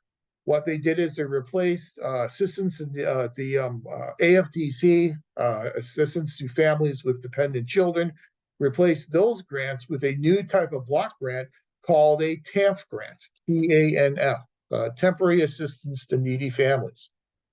That approach was very much of a decentralization approach, whereby it permitted state governments to decide how they wanted to spend their welfare funds from the government. Their ultimate goal was to reduce their welfare rolls and to move people from welfare to work. However, how they did that, that was left up to the states. And so if the states want to spend their money on childcare, on computer literacy programs, job training programs, they could spend it however they wanted, as long as it resulted in a reduction of the number of people in their state who were on welfare. That's a very decentralizing approach. So on one hand, with one issue, very centralizing. On the other hand, with another issue, very decentralizing. You look at the George W. Bush administration, and you'll see a similar situation whereby with most policies, the approach was one of decentralization. However, with something like education, the No Child Left Behind Act, we then see a move more towards centralization, establishing national standards and expectations that states and local school districts needed to abide by. So again, in contextual federalism, the proper balance of power between national, state, and local governments is usually a function of the specific issue that we are dealing with, as opposed to being ideological in nature. The important part of that for us in our study of federalism is that it makes it more difficult for us to study federalism today in the current contextual era than it was in previous eras, because it really depends upon the issue. So we have to take a case-by-case approach to try and understand the proper balance of power between national, state, and local governments. But I just want to spend some time talking about federalism and the development of federalism, because federalism really doesn't get quite as much coverage as separation of powers, but they're both equally important as ways to limit the power of the national government. It's also important to note before we leave this topic that federalism is clearly a dynamic concept. As you can see, we've gone through several different eras in our approach to federalism. Federalism is interpreted by the Supreme Court. And so what the Constitution says about the balance of power between state and local, national, state, and local governments is oftentimes within the domain of a Supreme Court decision. And so the Supreme Court at times has sided with the national government on some issues. Other points in time, it's sided with state governments on other issues. So it's really the Supreme Court that has been the ultimate arbiter of this balance of power between national, state, and local governments. Well, the big question is, so what? We spent a good bit of time last week talking about principles of American government, separation of powers, and federalism. We spent more time this week talking about federalism. So what does separation of powers and federalism, what do they mean for public administration and specifically for our study of public administration? Well, I think the first implication is this many masters theory that says public administrators serve many masters. They serve the executive, the legislative, and the judicial branches under separation of powers, but then they also serve national, state, and local governments within our system of intergovernmental relations and American federalism. So we serve many masters because of separation of powers and federalism. Serving many masters is difficult because it means we can have conflicting direction that's being provided for us from these different masters. The executive branch may want to try and accomplish one type of goal with a policy or program, and the legislative body may have a different goal that they want to accomplish with that policy or that program. Same type of thing in terms of a national objective versus a state versus a local government objective. When you have all these moving parts in this political environment that we operate in as public administrators, it also means that we have a lot of complex networks of cooperation, and sometimes complex networks of competition as well. We have heard a lot about public-private partnerships, public nonprofit partnerships. And so we have a lot of these partnerships that are coalescing around certain policy areas and issues. And when you have public and private and nonprofit sectors all working together, that's a complex type of arrangement to cooperate within. Sometimes we have to have complex memorandum of understanding, some complex articulation agreements to understand who has what role. And sometimes the public sector competes against the private sector. Sometimes public sectors compete against nonprofit sectors. Sometimes there's competition among public agencies themselves in terms of turf wars about who has the responsibility over a certain policy or a program area. So it creates this political environment of a lot of complex networks, both for cooperation as well as competition. And it really creates this unique environment that we as public administrators operate within. Our environment in public administration is a much more political environment than what you would have in the private sector. John Gauss, who is a very famous, or was a very famous public administration theorist, he's oftentimes given credit for creating the American Society for Public Administration. Gauss makes the argument that there is what he calls ecology of public administration. He calls it the ecology of public administration. And in this ecology of public administration, he's talking about this complex environment, the political environment that really separates public administration. He argues that if you want to understand what an organization does, how an organization behaves, or how an individual administrator behaves, you must first understand the environment that surrounds them. So very similar to if you want to try and understand why a plant is growing in the way in which it grows, you look at its ecology, you look at the amount of sunlight it gets, the amount of water it gets, the amount of fertilizer it gets. Those are all environmental factors that will contribute to how this plant is growing. Same type of thing with public organizations. You have to look at their environment, the resources that they are getting in terms of monetary resources. You have to look at labor pools. Do they have access to an adequate labor pool? You have to look at the laws that they have to abide by, their enabling legislation, court interpretations. You have to look at all of this within their environment to understand why public administrators and organizations behave the way in which they behave. So the important thing for our discussion of separation of powers and federalism is the unique environment that it creates in which we do our job as public administrators. And that is a topic that we're going to pick up again on, hopefully if we get to it next week, with a discussion of the differences between public and private organizations and what really makes public sector service so much different than service in the private sector. So that kind of wraps up our discussion of the basic principles of American government and what those basic principles then mean for our understanding and our study of public administration. As we know, we are in this constitutional republic, which means that we have a constitution that guides what we do and how we act as administrators. So it's important for us to kind of have a working knowledge of what this constitution is, what the Constitution says, and some of the limitations that the Constitution places upon us and expectations our Constitution places upon us as administrators. Now, admittedly, I know that we are very far behind in a lot of our information. So instead of going through every single part of the Constitution, I do just want to kind of hit some of the highlights of what the Constitution says and how the Constitution affects what we do as public administrators. There are very few settings in education, whether it be K through 12 education or higher education, where we really have the chance to sit down and take a look at the Constitution and really understand what the Constitution is and what the Constitution says.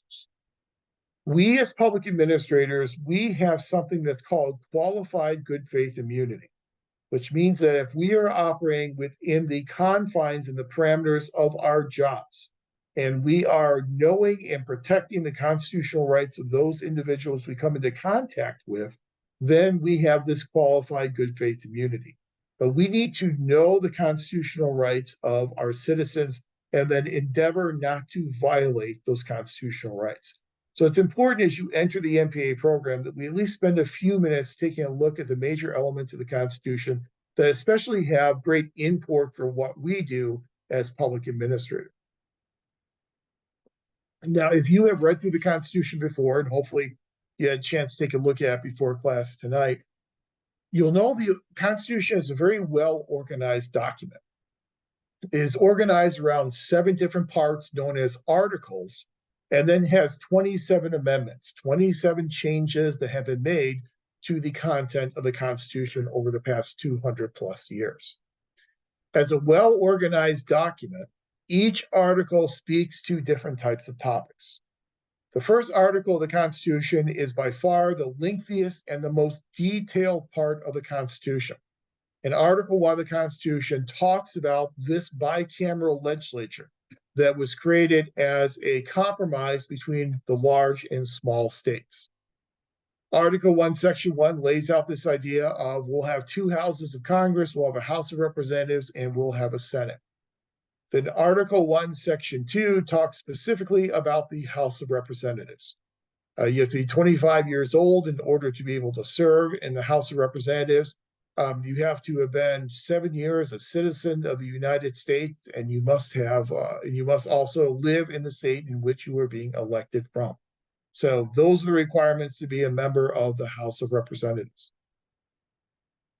We then have in Section 2 of Article 1, this one compromise that the framers made to try and again find a balance between slave and non-slave states, and that's the 3/5 compromise. That for the purposes of representation, that an enslaved person would count as 3/5 of a free person, again, for those purposes of representation in the House. The House of Representatives is popularly elected, and the House of Representatives is based upon proportional representation. Now, obviously, the 3/5 compromise was replaced with the 14th Amendment to the Constitution, so that no longer exists, but that was one of those compromises that the framers did make. In terms of the House of Representatives, we also know there is one position that is spoken of in the Constitution for the House, and that is Speaker of the House of Representatives. That's the one constitutional position, and the Speaker of the House is in line for the presidency, and so if the president is unable to serve, you then move to the vice president. If the vice president is able to serve, you then move to the Speaker of the House. So it's a very important constitutional position.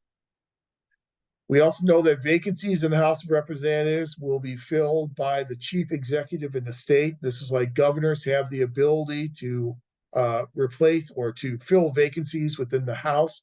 Currently in the House, as of this coming Friday, the 15th, there will be 2 vacancies in the House of Representatives.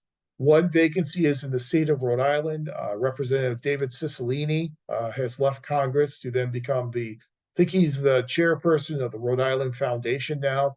And then as of Friday, the 15th, Chris Stewart from the state of Utah is also going to be vacating his seat. Both of those vacancies will be filled this November through special elections. So we have House Representatives closer to the people, proportional representation, must be at least 25 years old to serve. The House also is given the power of impeachment, and we saw this a couple of times in the former administration. The House passes articles of impeachment, and those articles of impeachment are then tried in the Senate. Speaking of the Senate is discussed in Section 3 of Article 1 of the Constitution. In order to serve in the Senate, you must be at least 30 years old, so you have to be older to serve in the Senate than in the House. Members of the House serve 2-year terms. Members of the Senate serve 6-year terms. Members of the Senate are not popularly elected. Under the original Constitution, they are to be selected by state legislatures. So it was not a popularly elected position. You also have to be a citizen of the United States for at least 9 years, as opposed to 7 years in the House in order to be a member of the Senate. The leader of the Senate, the president of the Senate, is the vice president of the United States, who only votes in case of a tie. And we've seen that happen on occasion. When we've had ties, we've seen on occasion the vice president come over and break that tie.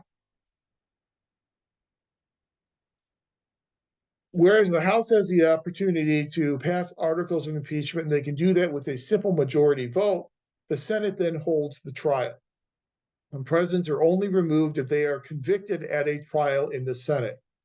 We had a couple of those trials for the former president in the last administration.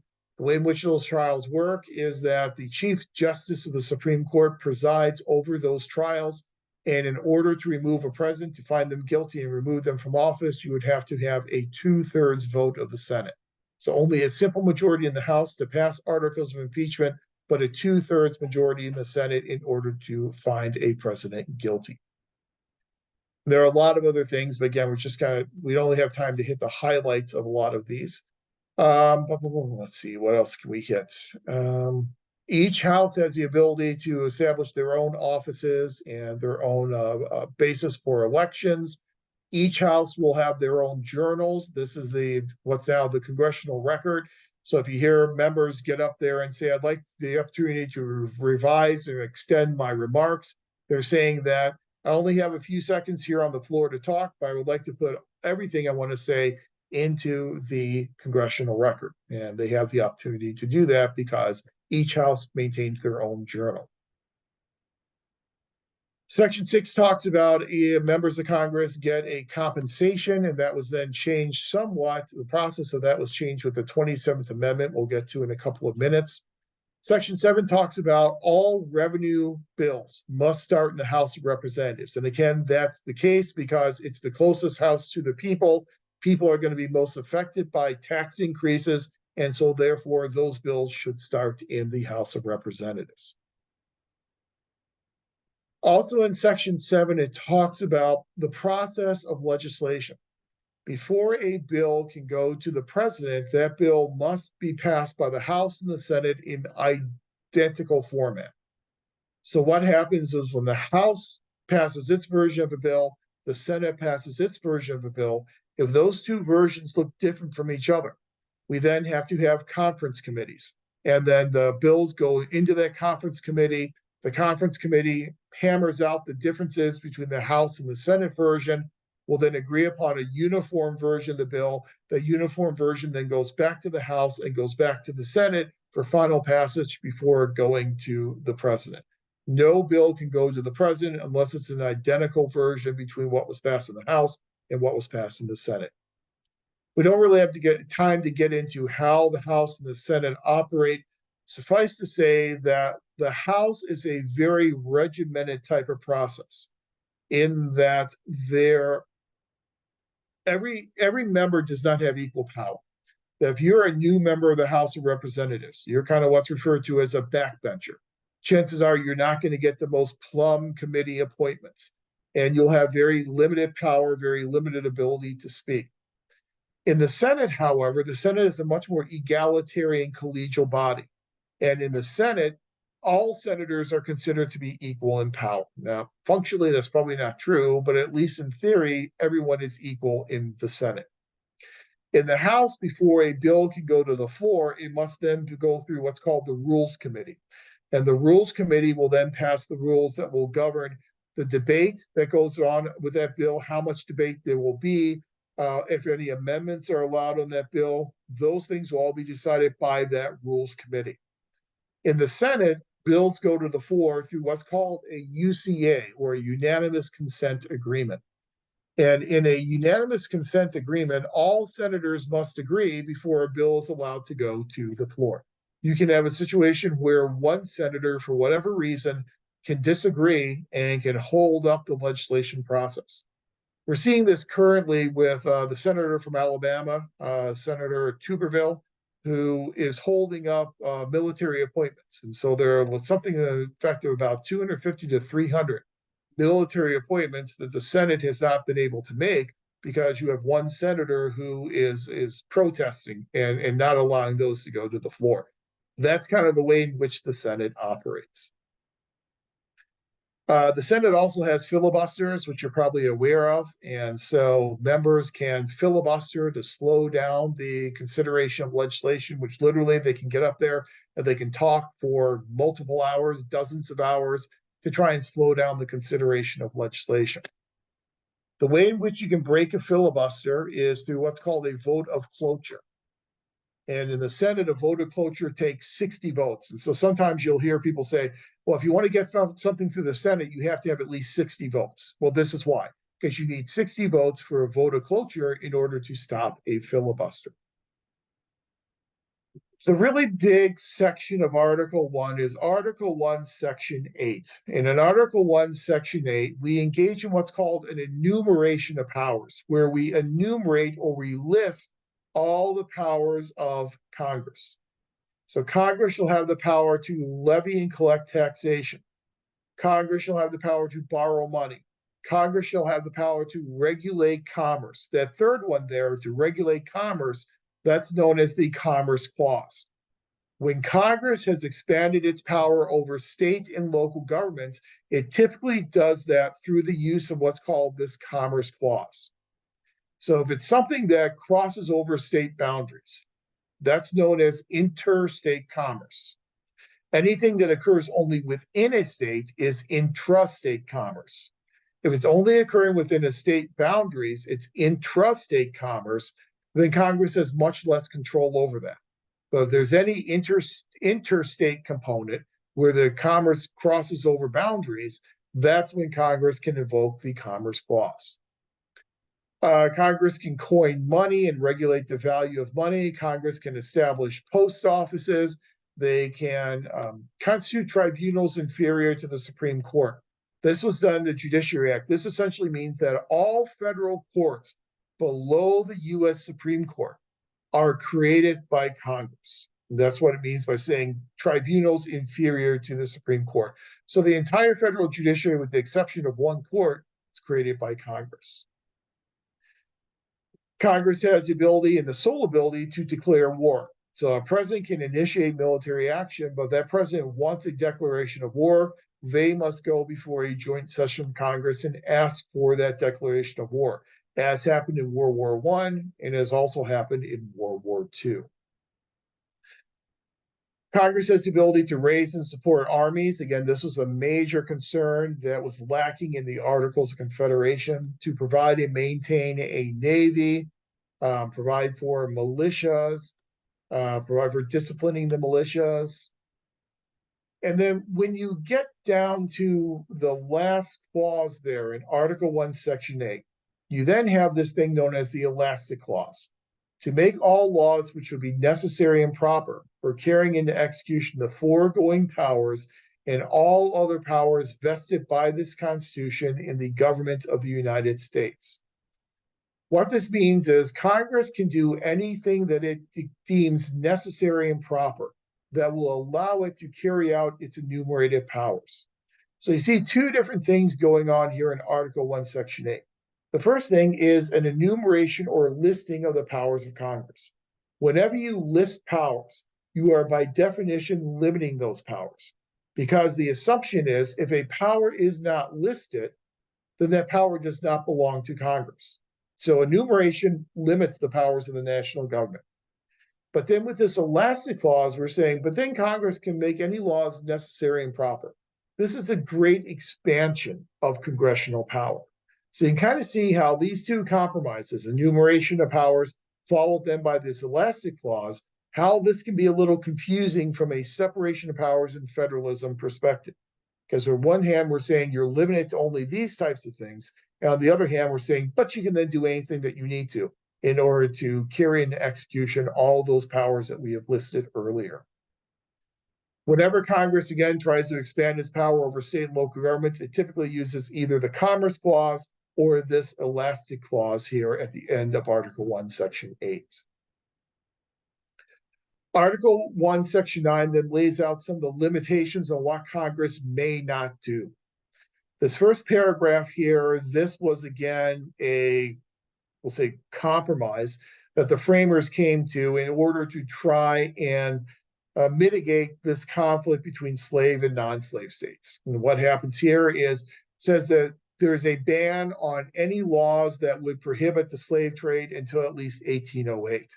So there's a big question at the Constitutional Convention about what to do about the slave trade. Slave states wanted to incorporate slavery as an institution within the body of the Constitution. Non-slave states wanted to stop that from happening. And on one side, they did a good job of keeping that out as an institution. However, they also had this clause that would allow the slave trade to continue until at least 1808. This is where the framers punted this issue to a future generation. And the combination of the 3/5 compromise in Article 1, Section 2, this compromise in Article 1, Section 9, really did hasten the nation's progress toward the Civil War. The Congress cannot remove writ of habeas corpus. That literally translates to the present the body. And so if someone is arrested, you have to say what they're arrested for, where they're being held. You cannot just arrest somebody and hide them away. No bills of attainder. A bill of attainder is essentially declaring someone guilty without giving them the benefit of a trial. So you can't do that. You also can't pass any ex post facto laws. An ex post facto law is a law after the fact. So if you do something last year and it was legal when you did it, then Congress this year decides to make it illegal. You cannot then be prosecuted for doing this act when it was legal before this law was passed.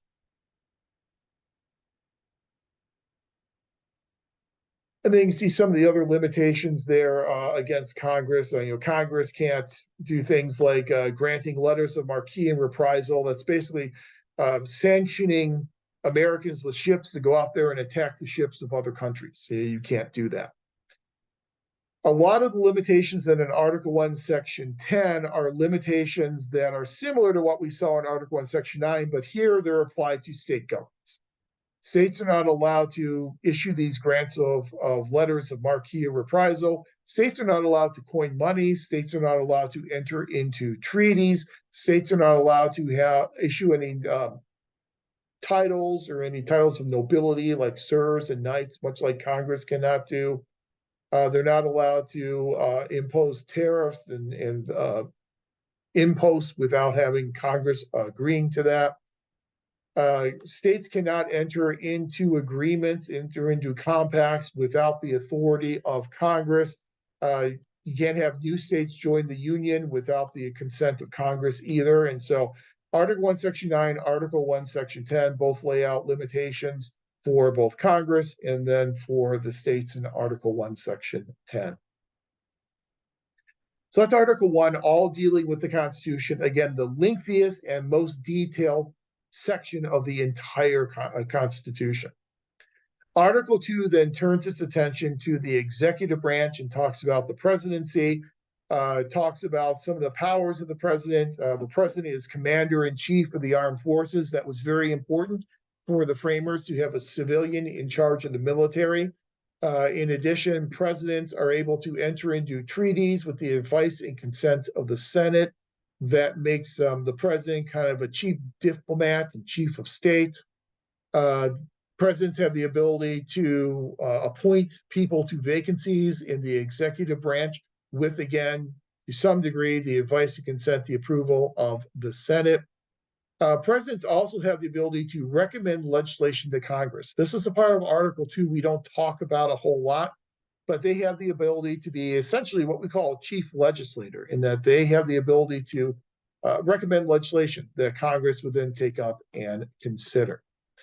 Presidents do have a veto power, and they can veto legislation, which then can be overridden by a 2/3 vote of both the House as well as the Senate. There are actually some very specific parts of Article 2. One I'll point out to you there here at the end of Article 2, Section 1, the oath that presidents must take. And the actual word-for-word oath is here in the Constitution. And there's an interesting situation in the Obama administration where at Obama's inauguration, Chief Justice John Roberts screwed up the oath when he gave Obama the oath. And he then insisted that the next day he come to the Oval Office and re-administer the oath, because he feared that without administering the oath word for word as listed in the Constitution, there could be some questions about the constitutionality of the president serving in that office. Presidents are also subject to impeachment, and that is discussed there in Article 2, Section 4. Big discussion we've always had is, what do the framers mean when they talked about conviction of treason, bribery, and other high crimes and misdemeanors? We have a really good sense of what treason is. We have a really good sense of what bribery is. Not such a good sense of what the framers meant by high crimes and misdemeanors. Article 3 talks about the Supreme Court and only the Supreme Court. No other courts are discussed in Article 3. All other courts under the Supreme Court were created by Congress. Far fewer specifics here than what we had in Article 1 and Article 2. We should also have mentioned that in Article 2, presidents have to be at least 35 years old, and they have to be natural-born citizens in order to serve as president. Here in Article 3, there are no qualifications listed to be a member of the U.S. Supreme Court. We do lay out the jurisdiction of the Supreme Court, in that cases get to the court either under what's called original jurisdiction or appellate jurisdiction. Original jurisdiction means a case can begin in the Supreme Court. Appellate jurisdiction means that a case must be appealed to the Supreme Court, must go through other courts first. 99.9999% of cases get to the Supreme Court under appellate jurisdiction. Very few get there under original jurisdiction. Major section here of Article 4 is Article 4, Section 1, the full faith and credit provision. Every state must provide full faith and credit to the laws and rules of other states. So in other words, the state of California must respect the laws that are passed by the state of Nevada. Article 5 then talks about how we amend the Constitution and lays out for us 4 different ways of amending the Constitution. Remember, with the Articles, that was one of the concerns, is that it was very difficult to amend the Articles because of needing a unanimous vote. Well, here in Article 5, we have 4 different ways of amending this new Constitution. One way, and that's the way we've always used, is to have an amendment proposed by 2/3 of the House and the Senate, and then ratified by 3/4 of state legislatures. The second approach is an amendment proposed by 2/3 of the House and the Senate, and then ratified by 3/4 of state constitutional conventions.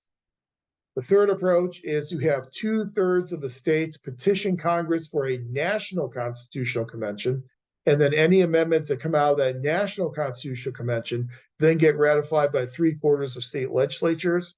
And then approach number 4, 2/3 of the states petition Congress for a national constitutional convention, and then any amendments that come out of that convention then get ratified by 3/4 of state constitutional conventions. Clearly, we've only used the first approach because that's the only approach that doesn't have any of these Constitutional Convention types of proposals. The other three either have national constitutional conventions or state constitutional conventions.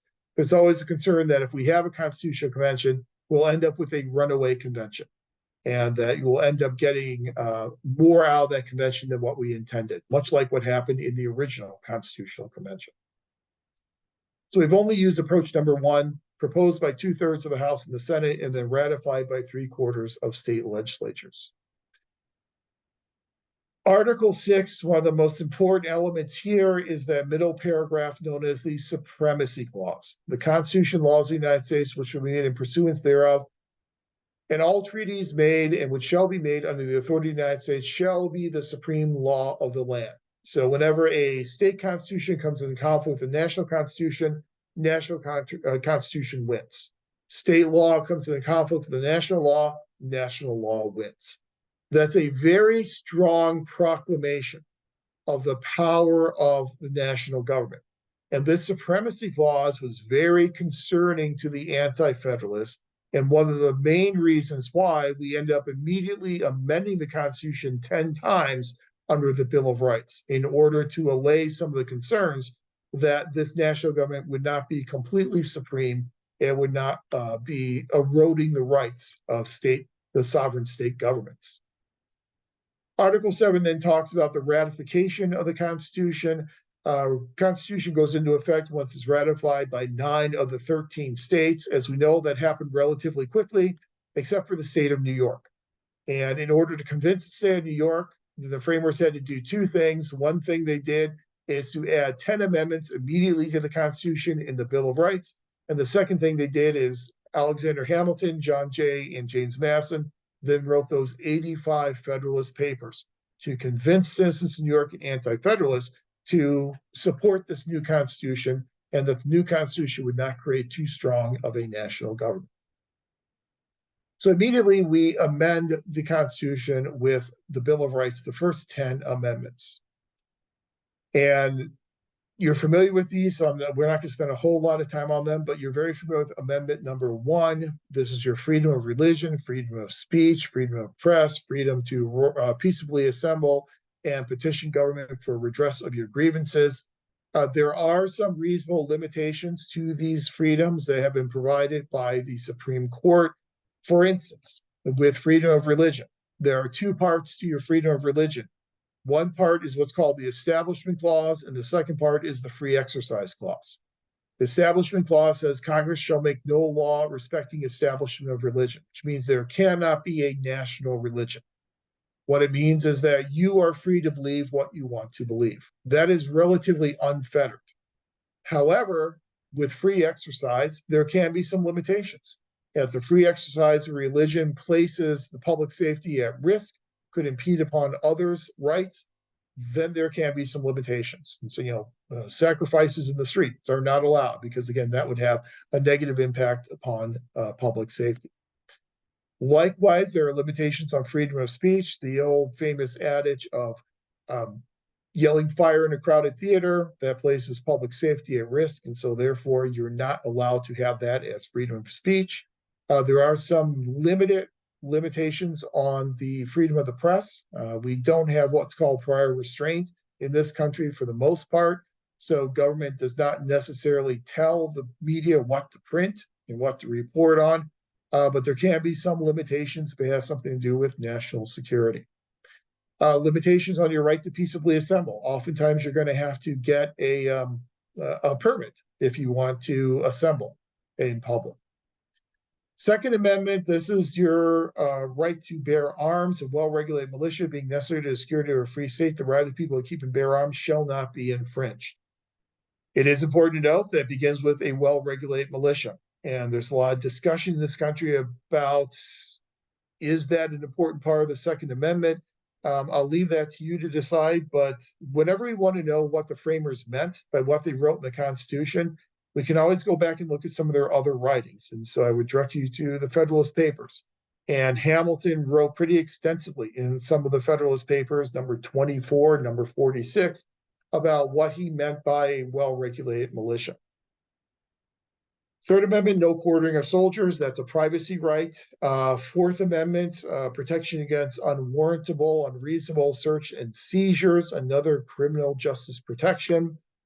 Fifth Amendment, you have to be indicted by a grand jury. You have the right to that. You also have the right to not have your life, liberty, or property taken away without due process of law. Another right for you. You're not. You have the right not to be compelled to be a witness against yourself. Double jeopardy is here as well, that you can't be tried twice for the same crime. Sixth Amendment, the right to a speedy trial. We've heard a lot about that over the past couple of weeks with the indictments in Georgia and exercising your right to a speedy trial. You have the opportunity to confront witnesses against you, and you have the opportunity to get assistance of counsel. Seventh Amendment is your right to a jury trial in civil cases that are exceeding $20 in value. Again, that's kind of a artifact of what $20 meant back in the 1790s. Eighth Amendment, prohibition against excessive bail, prohibition against cruel and unusual punishment.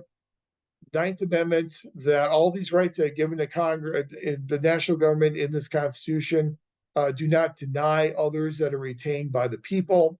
And then the 10th Amendment, the Reserve Powers Amendment, that the powers not delegated to the United States by the Constitution, nor prohibited to the states, are reserved to the states respectively or to the people. So when we're talking about the tension in federalism, here's this tension.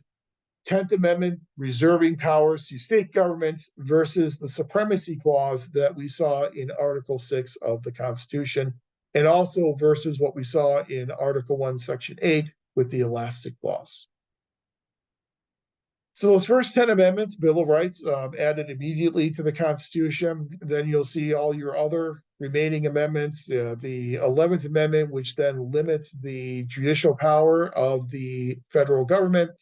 Your 12th Amendment, scroll down here, lose that on my screen. The 12th Amendment then that talks about the selection of president and vice president, and how back before the 12th Amendment, the person who came in second place in the election would then become the vice president. We saw in the Jefferson administration that meant Jefferson was president, Aaron Burr was vice president. They were bitterly opposed to each other, and so Jefferson decided that the person who comes in second shouldn't be vice president because he didn't want to have a president and vice president from completely opposing views. 13th Amendment, outlaw slavery. 14th Amendment is your equal protection amendment, that it provides equal protection to all citizens of the United States. A very, very important amendment to the Constitution. You hear a lot of talk today about Amendment 14, Section 3, that looks at the idea of those who participated or gave aid and comfort or insurrection no longer allowed to hold public office. You're going to hear a lot of talk about that in the lead up to the next presidential election. The 15th Amendment expands the right to vote to formerly enslaved Americans.